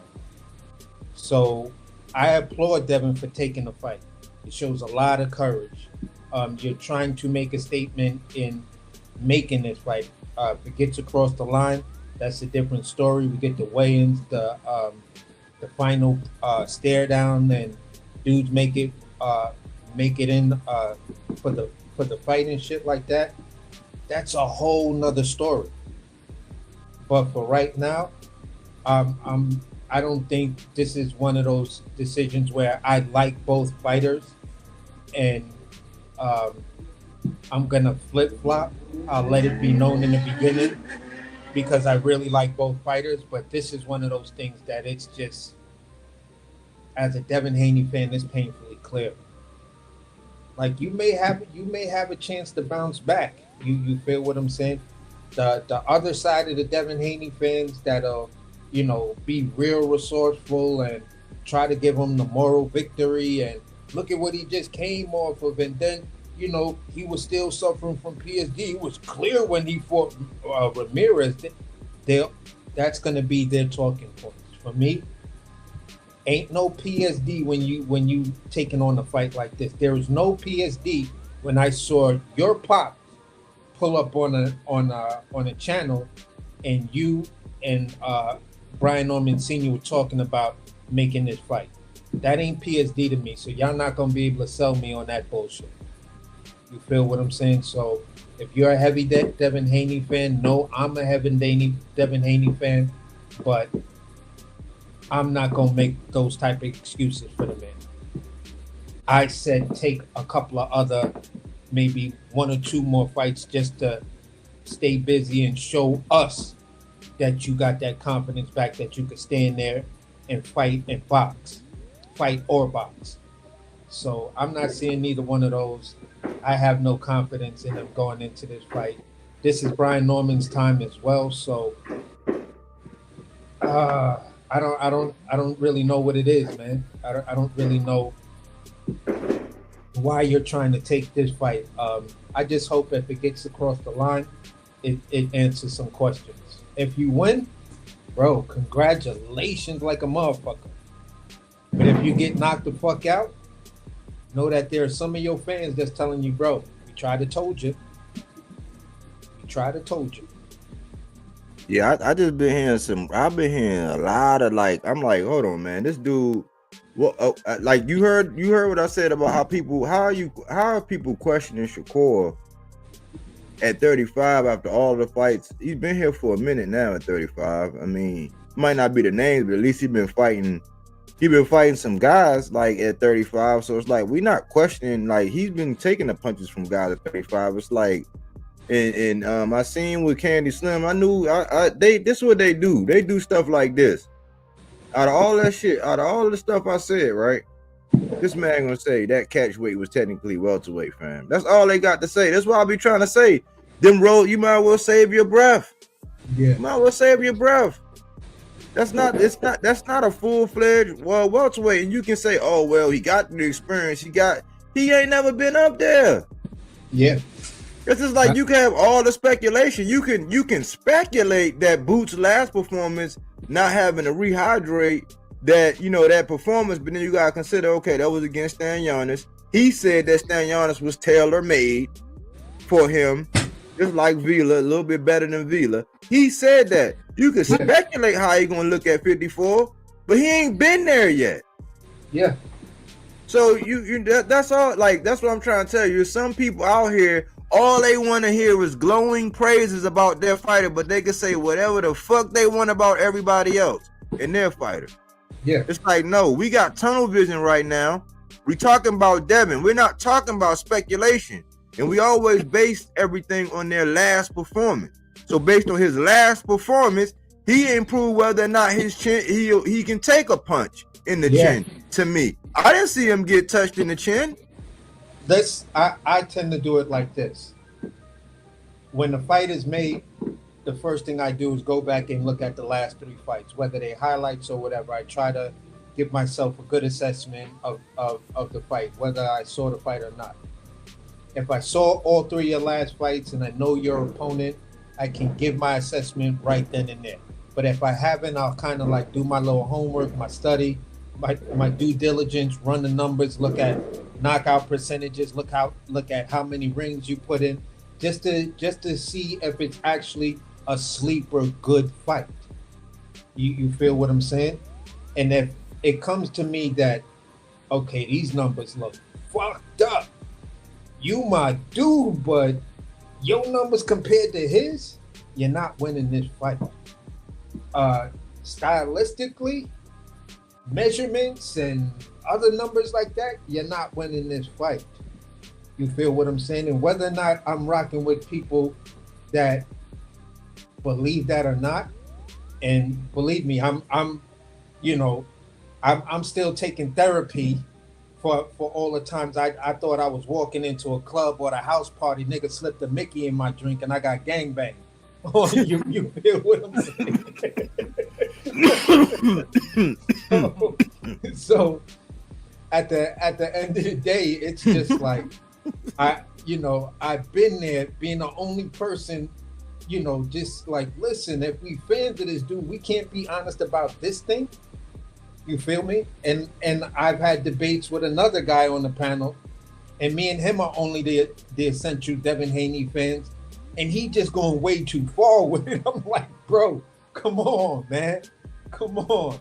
I like the nigga too, but no, I'm not subscribing to that shit you talking. You feel what I'm saying? So for me, I just have to be honest about the fighters that I really like. If I feel you can't win the fight, I'm just gonna say you can't win the fight. If I feel you can win the fight, I'm gonna say you can win the fight. People are some people in the beginning was like, nah, if he fought Canelo, he gonna lose because he said he wasn't going up. I said, if he fight Canelo, he gonna do things in a different way, and I got Bud beating Canelo. But anybody else that I felt that, if I think you got a chance and it's a in my mind a legitimate chance, I'm gonna call it. I've been wrong. I don't mind being wrong about boxing, but I hate being wrong about the thing that puts money on my table is food. But I can be wrong about boxing because it's entertainment. Man, I heard a cat. I heard a cat today called himself getting on the whole fan base because he said that this fan base couldn't see the fight going in the completely opposite way. So let me use this for an example. I'm gonna use this fight for an example. I could see it to where it's like, okay, if Brian Norman really has a problem with cutting off the ring and he allows Dev to just stick and move and do all of that, and he just decide like to pull a Ryan where he just stopped letting his hands go for whatever reason, and he just out there just following the man around the ring. Yeah, I think that's possible. I'm talking about the likelihood. Yeah. But I found it funny that this dude was sitting up here talking about this fan base couldn't possibly see the fight going no kind of other way, but he do it all the time. Like, he speaks as if this is a foregone conclusion. Like, this man ain't never fought it that way. Like, you don't even know how he gonna look. Like, you can go based on, you can extrapolate, but then this is one of my points too. A lot of times they be saying like I know just from when I was running, because I'm a runner, right? I'll be running, right? I know like when I'm slim and I'm really slim, I'm like almost right there to shape where I was like when I was there, and I ain't even been running like that. I've been walking a lot more. I haven't been running, but I know that when I'm in my tip top running shape, I'm way more agile, way more fluid. Now, power, I might feel a little stronger and stuff like that when I'm just on the weights and I'm dealing with that resistance. But it's different when you have that weight. That's what I'm saying. Devin has not even fought at the full-fledged weight. He hasn't been getting punched on with them little gloves, and no headgear on at that weight. Yeah. Brian is a natural You know, he's a natural 47. Like, and he's saying he can be here for like 2 or 3 more years, no problem. He's not one because he's closer to his walk around weight. That's like Jamel. Like, they can shit on Jamel Charlo all they want, but at 54, he was so close to his natural walk around weight. Like, he could do everything at that weight. Like, he didn't have to be like, oh, I gotta have this. I gotta have a fat camp and I gotta do all. No, he was at like. So you see how dangerous he was and how he cleared that motherfucker out. It's like Devin he ain't been fully there yet. Yeah, and his now, confidence, you don't know where his confidence is. It's like these are the fans that's gonna lead him off the cliff. If the fans would actually point out some of these things and say, hold on, Devin, man, you want to be strategic about what you're doing and how you're doing, and like I wouldn't be going in there just thinking you're gonna be able to just do whatever you want and believing all the hype about your experience and all this other shit, because the truth of the matter is, man, who's gonna be your coach? What's gonna be their game plan? Do Bill got another game plan? Like, because Norman Senior, he'll sit down and look and he'll have a strategy. He's like, he had a strategy for this. This is like Schofield. He said they sat and they had a strategy for that. But they're fighting in their respective weight class. This is a new weight class for this dude. Yeah, now for me it's like the year you spent off, you know, I said this earlier. The year that Terrence Crawford took off, he was honing his body to be able to, you know, mimic situations and put the weight on smartly and get acclimated to the weight and stuff like that. And because of his skill level, he can go out there and take on the Canelo fight. Again, for me, if he thinks he's all that in a bag of chips and tries to fight Canelo in close range, Bud's gonna lose that fight. You feel what I'm saying? But if he stays on the outside to medium distance, where you at right now, you should easily be able to outbox him. Devin is not doing it like that. You took a year off, you was whining, you was doing a whole bunch of bullshit, you know, getting in fights in fucking carnivals and shit like that. You feel what I'm saying? Then within the last like maybe 3-4 months, you started showing us pictures or clips of you working out. Then you come back in a fucking catch weight match, to whereas again, you said it, I'm doubling down on it. This guy was tailor-made for you to look good, for you to look super impressive, for everyone to have the argument. Devin Haney's back. Look at what he did to Ramirez. They wouldn't have gave a shit about Ramirez coming off a loss, bad performance, whatever the fuck it was, because now Devin Haney put hands on him. But since you gave us that performance and now the Turk is dubbed that type of performance between you and Skull as the Tom and Jerry performances, then, bro, you have not sold confidence. There was no confidence in this fight. If you go in there, you got some weird-ass game plan that's going to allow you to win the fight and beat Brian Norman, I definitely want to see it. Because right now, I don't have confidence in you. I'm still a fan of yours, but I have zero confidence in you in this fight. There could be, there's a possibility, there's that puncher's chance, but what the fuck is the likelihood of this shit? I mean, believing that this man is like lightning strike in the stadium, an earthquake and a tornado hitting the motherfucker all in the same hour, and aliens coming down. So that's where I'm at with it, bro. Like I actually thought that I thought that it'd have been better for him to have fought Tio than take this fight, man. I mean, but at the end of the day, I don't think they really wanted to pay Tio like that. Man, for me, Tio is dangerous.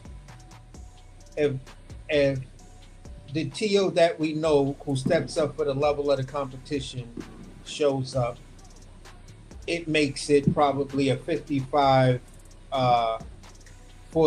fight in favor of Tio for me.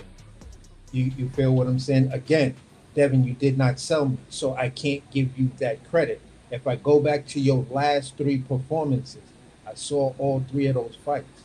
I saw the Loma fight. I saw I mean, let me just go. I saw the Regis fight. I saw the Ryan Garcia fight, and I saw the Ramirez fight. Bro, what is there that you want me to know that tells me you ready for this guy? Let me ask you something, AC. Do you remember in the Lomachenko fight when he went over in the corner, he was like, "Dad, I think he figured me out." Yeah. Okay, then. When It's he like, but said see, that, I you a was realist. But see, you are a realist. Like that's why I say, man, you probably the when he said most it, bro. realist.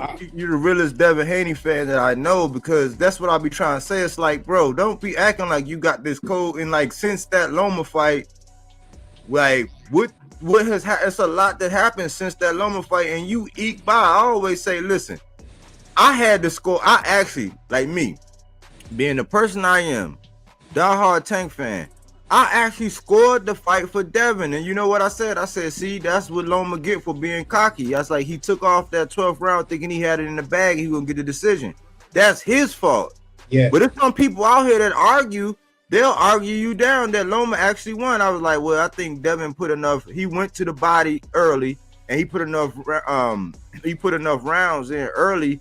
And Loma, he had that late surge like he tend to do. But then he Yeah. thought he had it in the bag and he took off. I say, if he would have finished out and closed that round out like Kambosos did with Tio and closed out that championship round, Loma could have easily got that decision. Like some people still argue that. So like to act like you got this code that can't be cracked, you talking about a bigger, stronger, longer reach man that like he's on the street. He got the juice. Like he's going to be studying you. See the Like, the ninth and 10th round of that fight, I had Loma up by a point. You feel what I'm saying? On fight night, I had him up by a point.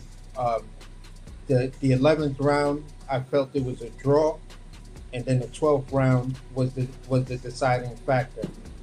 The second and third time I watched the fight, because everybody was just coming at me, you know, this and that, and because I didn't automatically say Devin Haney lost, I was like, I didn't see it. I didn't see a loss. The second and third time I saw the fight, for me the margin was a little bit bigger because I gave him the 8th. I believe I gave Dev the 7th, gave Loma the 8, 9, and 10. The 8th I took back from Loma because when I was looking, I was like, every time Dev go to the body, it's barely connecting, but Loma's taking this big hop back. I think the judges is going to look at that like something else. And for me, it's just like, nah, you making it look like those stab jabs are forcing you back.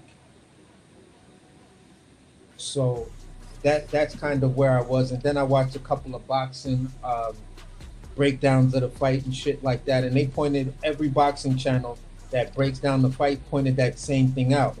You feel what I'm saying? Some of the things he probably did gave Loma rounds. I mean, gave Devin Haney rounds he actually didn't win.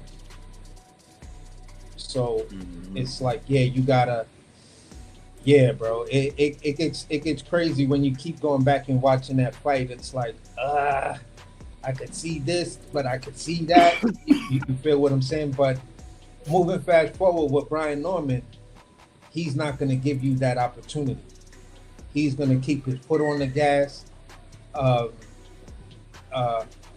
They're going to really try to test your resolve, whether or not you feel, whether or not you're definitely going to stay in boxing or not. You're a kid that doesn't have to stay in boxing. You feel what I'm saying?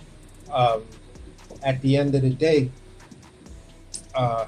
this is the fight that's going to let everybody know whether Devin Haney is committed to boxing or, you know, it's just one of those for his super diehard fan base. It would just be one of those sad situations to where they feel a great fighter, you know, because of one situation, he just wasn't the same no more. Well, that's just life. That's boxing. That's everything. some people get fired from a job that they loved and just never take, just like fuck it. I ain't trying to work like that. I'll go get me a bunch of bullshit jobs where I don't gotta give a fuck. I ain't gotta put myself out there for the job like that again. You know what I'm saying? So the human psyche is different.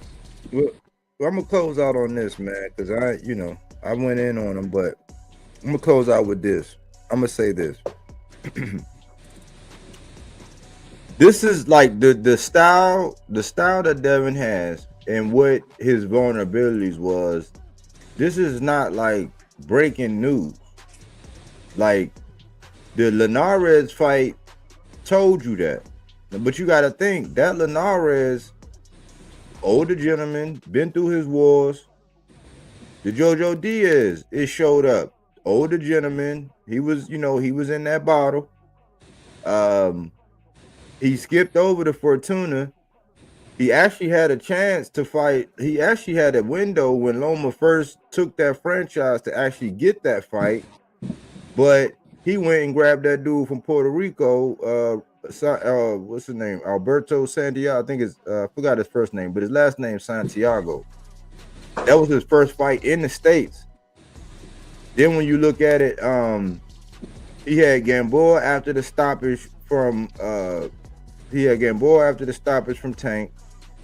He caught Regis after the bad performance against Zorilla. He had Arnold Barbosa there on deck as a backup to fight Ryan, but he chose Ryan when he had Sabril Matias, he had Rolly, and he had Tio at the time that he could have chose. But it's been a lot of smoke and mirrors, and this is the only thing. This is it. This is the last thing I'm gonna say. We already knew he was susceptible whenever he wants to even try to exchange, because one, it's something about the technique that he do, and for two, a lot of the times when he's been getting over is because these guys have not been his size, don't have his arm reach, and don't even have his height. Yeah. So for me, it's like I want somebody to reach down into their crystal ball and tell me, what is he going to do with another new coach trying to learn something or implement something else, right? And the habits that he's already had trying to do those things, where he's been getting caught all along, but he's been the bigger, badder, more active, longer reach, taller fighter, more higher ring IQ fighter. When those things get mixed between the Ryan fight going into the Jose Ramirez fight, who now everybody was saying, well, Jose, he was washed, man. He ain't. I'm like, yeah, I was trying to say that in real time.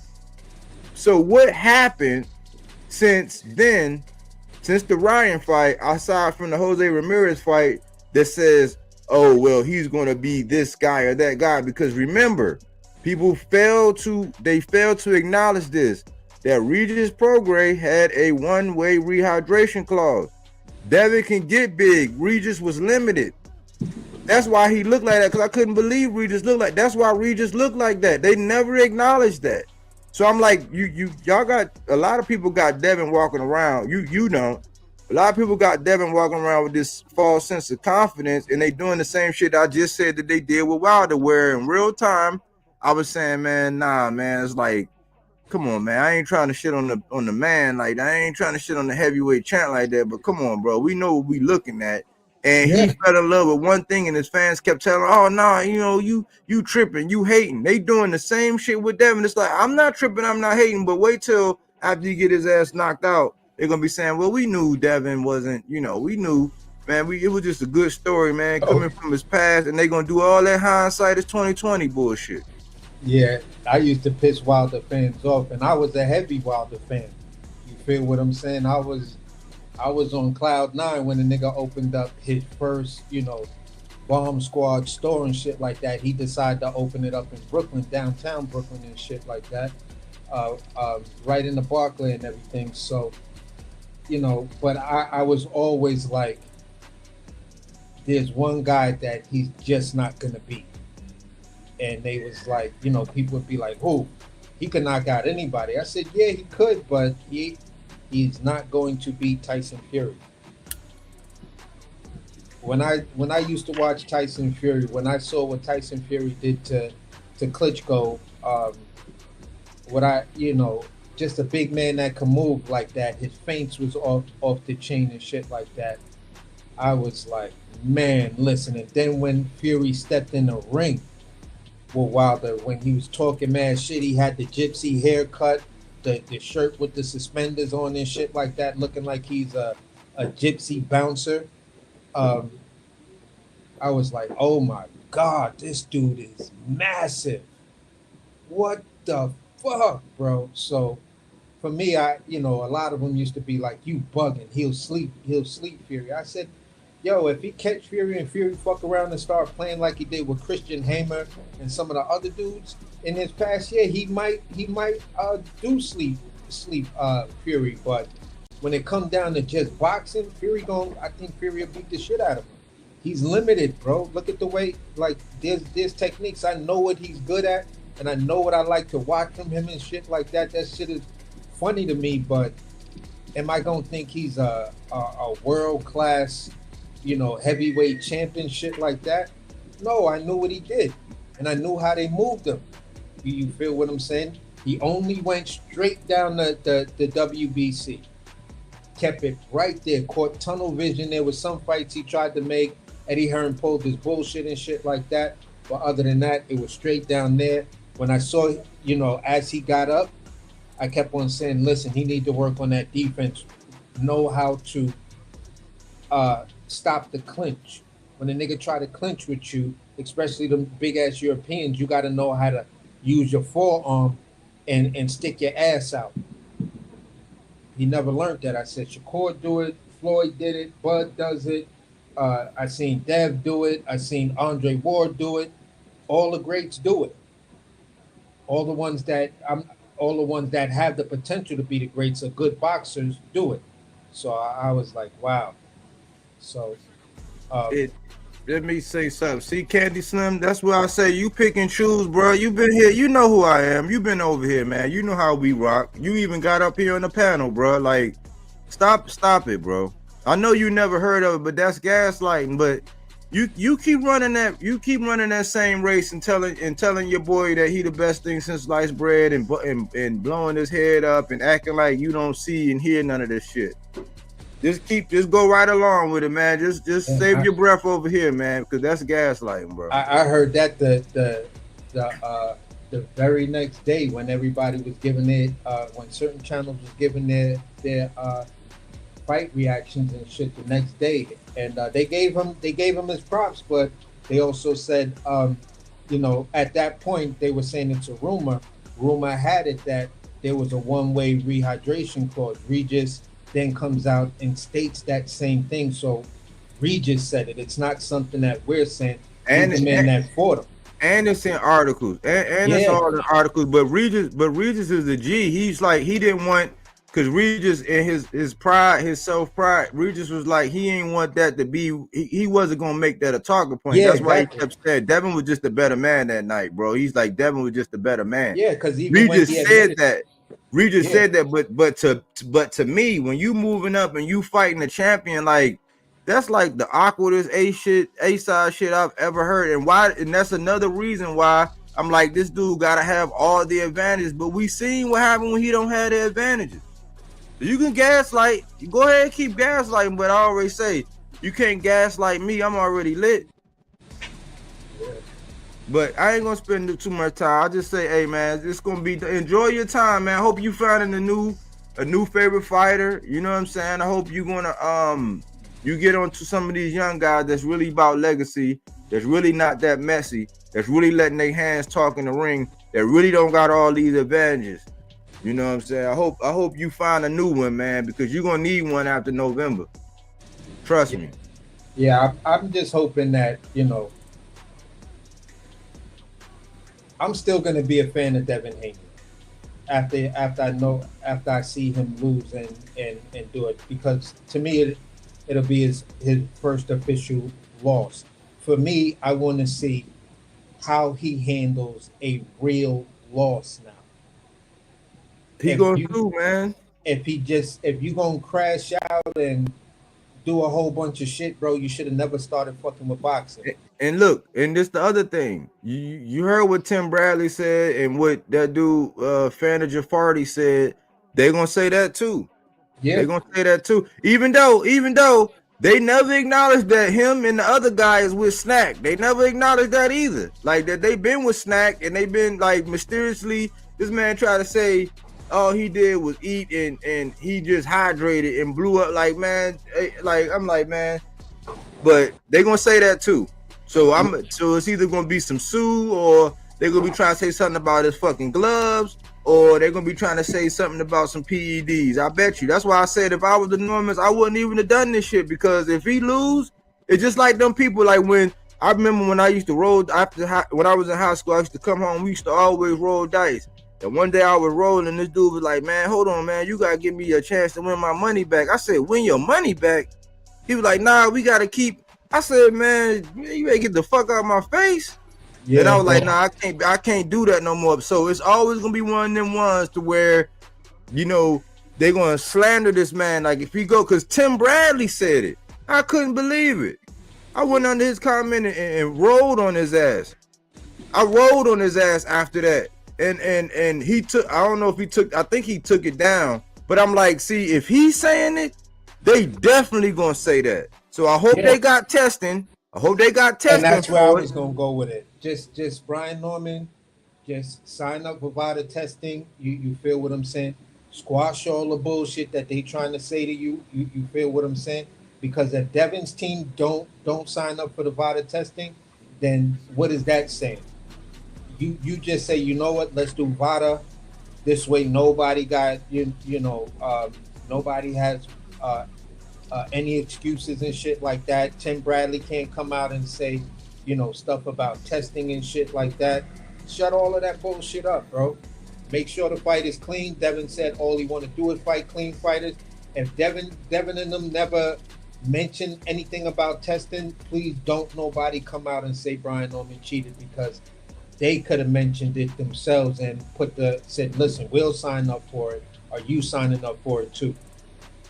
But you know, it's people out here that if they lose, something had to be wrong, or somebody had to be cheating, or it's just like somebody trying to say we was in cahoots and shit. Like we just had to be. I'm like, nah, come on, bruh. Like in cahoots against what, motherfucker? Like what? Like what? Yeah. Like just boxing. Just Like there's some people they just can't be they can't be wrong, they can't lose, or it gotta be some kind of something that they can point a finger to other than the fact that they just fell short or somebody else was just a better man. That's just like when I stopped fucking with a whole group of people when Fundora did that to Lubin, and they was like, oh man, did you see how he had the one glove on and you gotta check it. I said, man, we can't do that. And that's when I lost a lot of respect for them cats. I was like, we ain't gonna do that, bro. We are not going to do that, man. Like Lubin sat there and let this man at one point in time, Fundora hit that man with like 17 uppercuts. I was counting them. I was like, he hit this man like 17 times in the face and Lubin didn't get off the line. And you talking about some gloves. If I hit you in your face with some 16, 17 times, you're going to be looking like the Elephant Man. I promise you. Like, but we do that, man. It's just some people that I hate that shit. Like when they're good, man, and they do all that, then they go back to, oh man, well, nah, man, nah. We ain't gonna do that. But I'm just preparing you. That's why I wanted to do this, get this out the way so I can move on. I'm getting ready to get on to that Sabril Matias and Pueblo, that Berlanga and Shiraz, that Shakur and Zepeda. I just had to get this one out my system. Yeah, it's fight week Monday. Yeah. It's I'm on it, man. I'm hyped for that call right there. Yeah, we're gonna cook. Yeah, it's fight week Monday right there. So where you want to land your plane, bro? Man, good cook, and just to let people know, I'm not I don't get upset. I don't get offended. I don't take it personal when he gives harsh criticisms that are actually true about Devin Haney. I have some of the same criticism, but I'm still a fan of his because I'm holding on to a time of Devin that eventually I may let go. if I'm not seeing an improvement. Because when you really look at it, I haven't seen Devin Haney really improve like that since Zora Abdullah. Still has the same fighting style. He still makes the same mistakes. So, at the end of the day, you if you haven't changed shit, this dude gonna let you know what all your real flaws are. You know, after they counting you, after they doing the 10 count and giving you the smelling salt, then you hear the crowd mad quiet, and then everybody start applauding because you okay. You feel what I'm saying? That's a reality I'm slowly preparing my mind for, because I haven't seen that progression. I've actually seen in your last 3 fights a regression. So, like it was stated earlier, all you have right now is your feet. Please, I'm asking you, show me you got more. Make this a great fight. Make this an epic fight, Dev. You have the ability if we just talking about the boxer puncher, but you got to clean a lot of that shit up. So that's where I land my plane, man. All right, man. Well, thanks for jumping on, man. I'm about to wrap it up too, man. But Yeah, for sure. hope you enjoy the rest of your. Hey, I need a send me a good recipe for some blackened salmon. Oh, all right, not a problem. When you plan on making it? I gotta get it. I gotta do it sometime soon for my lady, man. I told her, I said, yeah, I'll reach out to him and see if I can get one of them, because we had some. I think we went to Olive Garden. All right. No, so we went to we went to this place called Nick's, this seafood place called Nick's in Baltimore, and up here where we at. And Nick's one of our favorite spots, but they had some blackened salmon. She been fiending for that since then, man. It was like last week. We went last Thursday, I think. Okay. So I said, yeah, I'm gonna get some, man, and figure out how to do it. I said I'm gonna pick your brain. I can always go online, but I was like, I'm gonna pick your brain and see if you got something. No, I'm gonna give you a technique that allow you to do it under low heat, because you're gonna add one ingredient that allows you to cook it under low heat without bittering up the seasoning that's on it, and it's still gonna get dark. You feel? Yeah, that's what she was saying. She was like, the blackened season. She's like, it's not even dark. I don't even know how. So I was like, I said, I'm gonna talk to AC about it and see, you know what I'm saying. But I'll get with you. I'll hit you up, man. Yeah, for sure, man. For sure. Great show though, bro. All right, man. I appreciate you. Salute to the panel, man. Make sure y'all hit that like and that subscribe button, man. Help the channel grow. Appreciate you. All right, bro. All right, man. Yeah, man, and I want to let it be known, man. Like when Tank came out and he did that, when he came out and he had that Roach performance, man, I was critical of my guy, and I was like, man, I had to swallow my pride, but I was critical of my guy. But see, that's the difference. I'm probably the biggest Tank fan on the planet, but I was critical of my guy. I did it in a respectful way. But I was critical. I went on another panel and I was critical. When Hamza Shiraz lost to Carlos Adames, I ate crow. But I was critical. When Devin beat the shit out of Regis, I gave Devin his props. I ate crow, but I was critical of my guy Regis. When Jamel Charlo did that shit, I came out with the CompuBox stats. I showed what he normally do, how he normally fight, and I picked it all apart. I was critical of my guy. I can't stand fans who they got something to say about everybody else. They got something to say about all the other coaches, all the other fighters. This fighter ain't this fighter ain't that. Me and AC, we was going head to head when I had Richardson Hitchens and he had Liam Paro, and I said, nah, man. I said, this gonna be one of them you reach, I teach, because nobody was high on Richardson. I said, nah, man, I've been watching Richardson. I said, he been in the background, man. Wait till he get, he gonna show, he gonna do this. And I was saying, yeah, man, him and Dad, they like the same size of the different sides of the same coin. They pretty much got the same skill set, but they treat Richardson like he ain't this and he ain't that. Only Richardson ain't have no he ain't go down to Mexico and build his record up like that. He ain't never fought a dude with an upside down record. When he got his title, he fought under the IBF.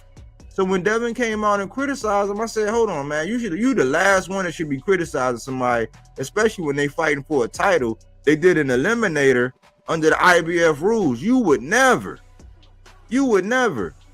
But if you're gonna talk boxing and all you see is glowing praises and you want to omit and gaslight, that's gaslighting. When you omit information, that's gaslighting. When you mislead, that's gaslighting. When you act like you can't remember, I don't recall, I never heard, that's gaslighting. That means you shouldn't be so adamant about your opinion of others if you don't do the research, or you're not gonna be critical of the people that you rock with. If you can shit on all these other coaches, don't be crying when your coach gets shit on, and when somebody point out their flaws, minimizing.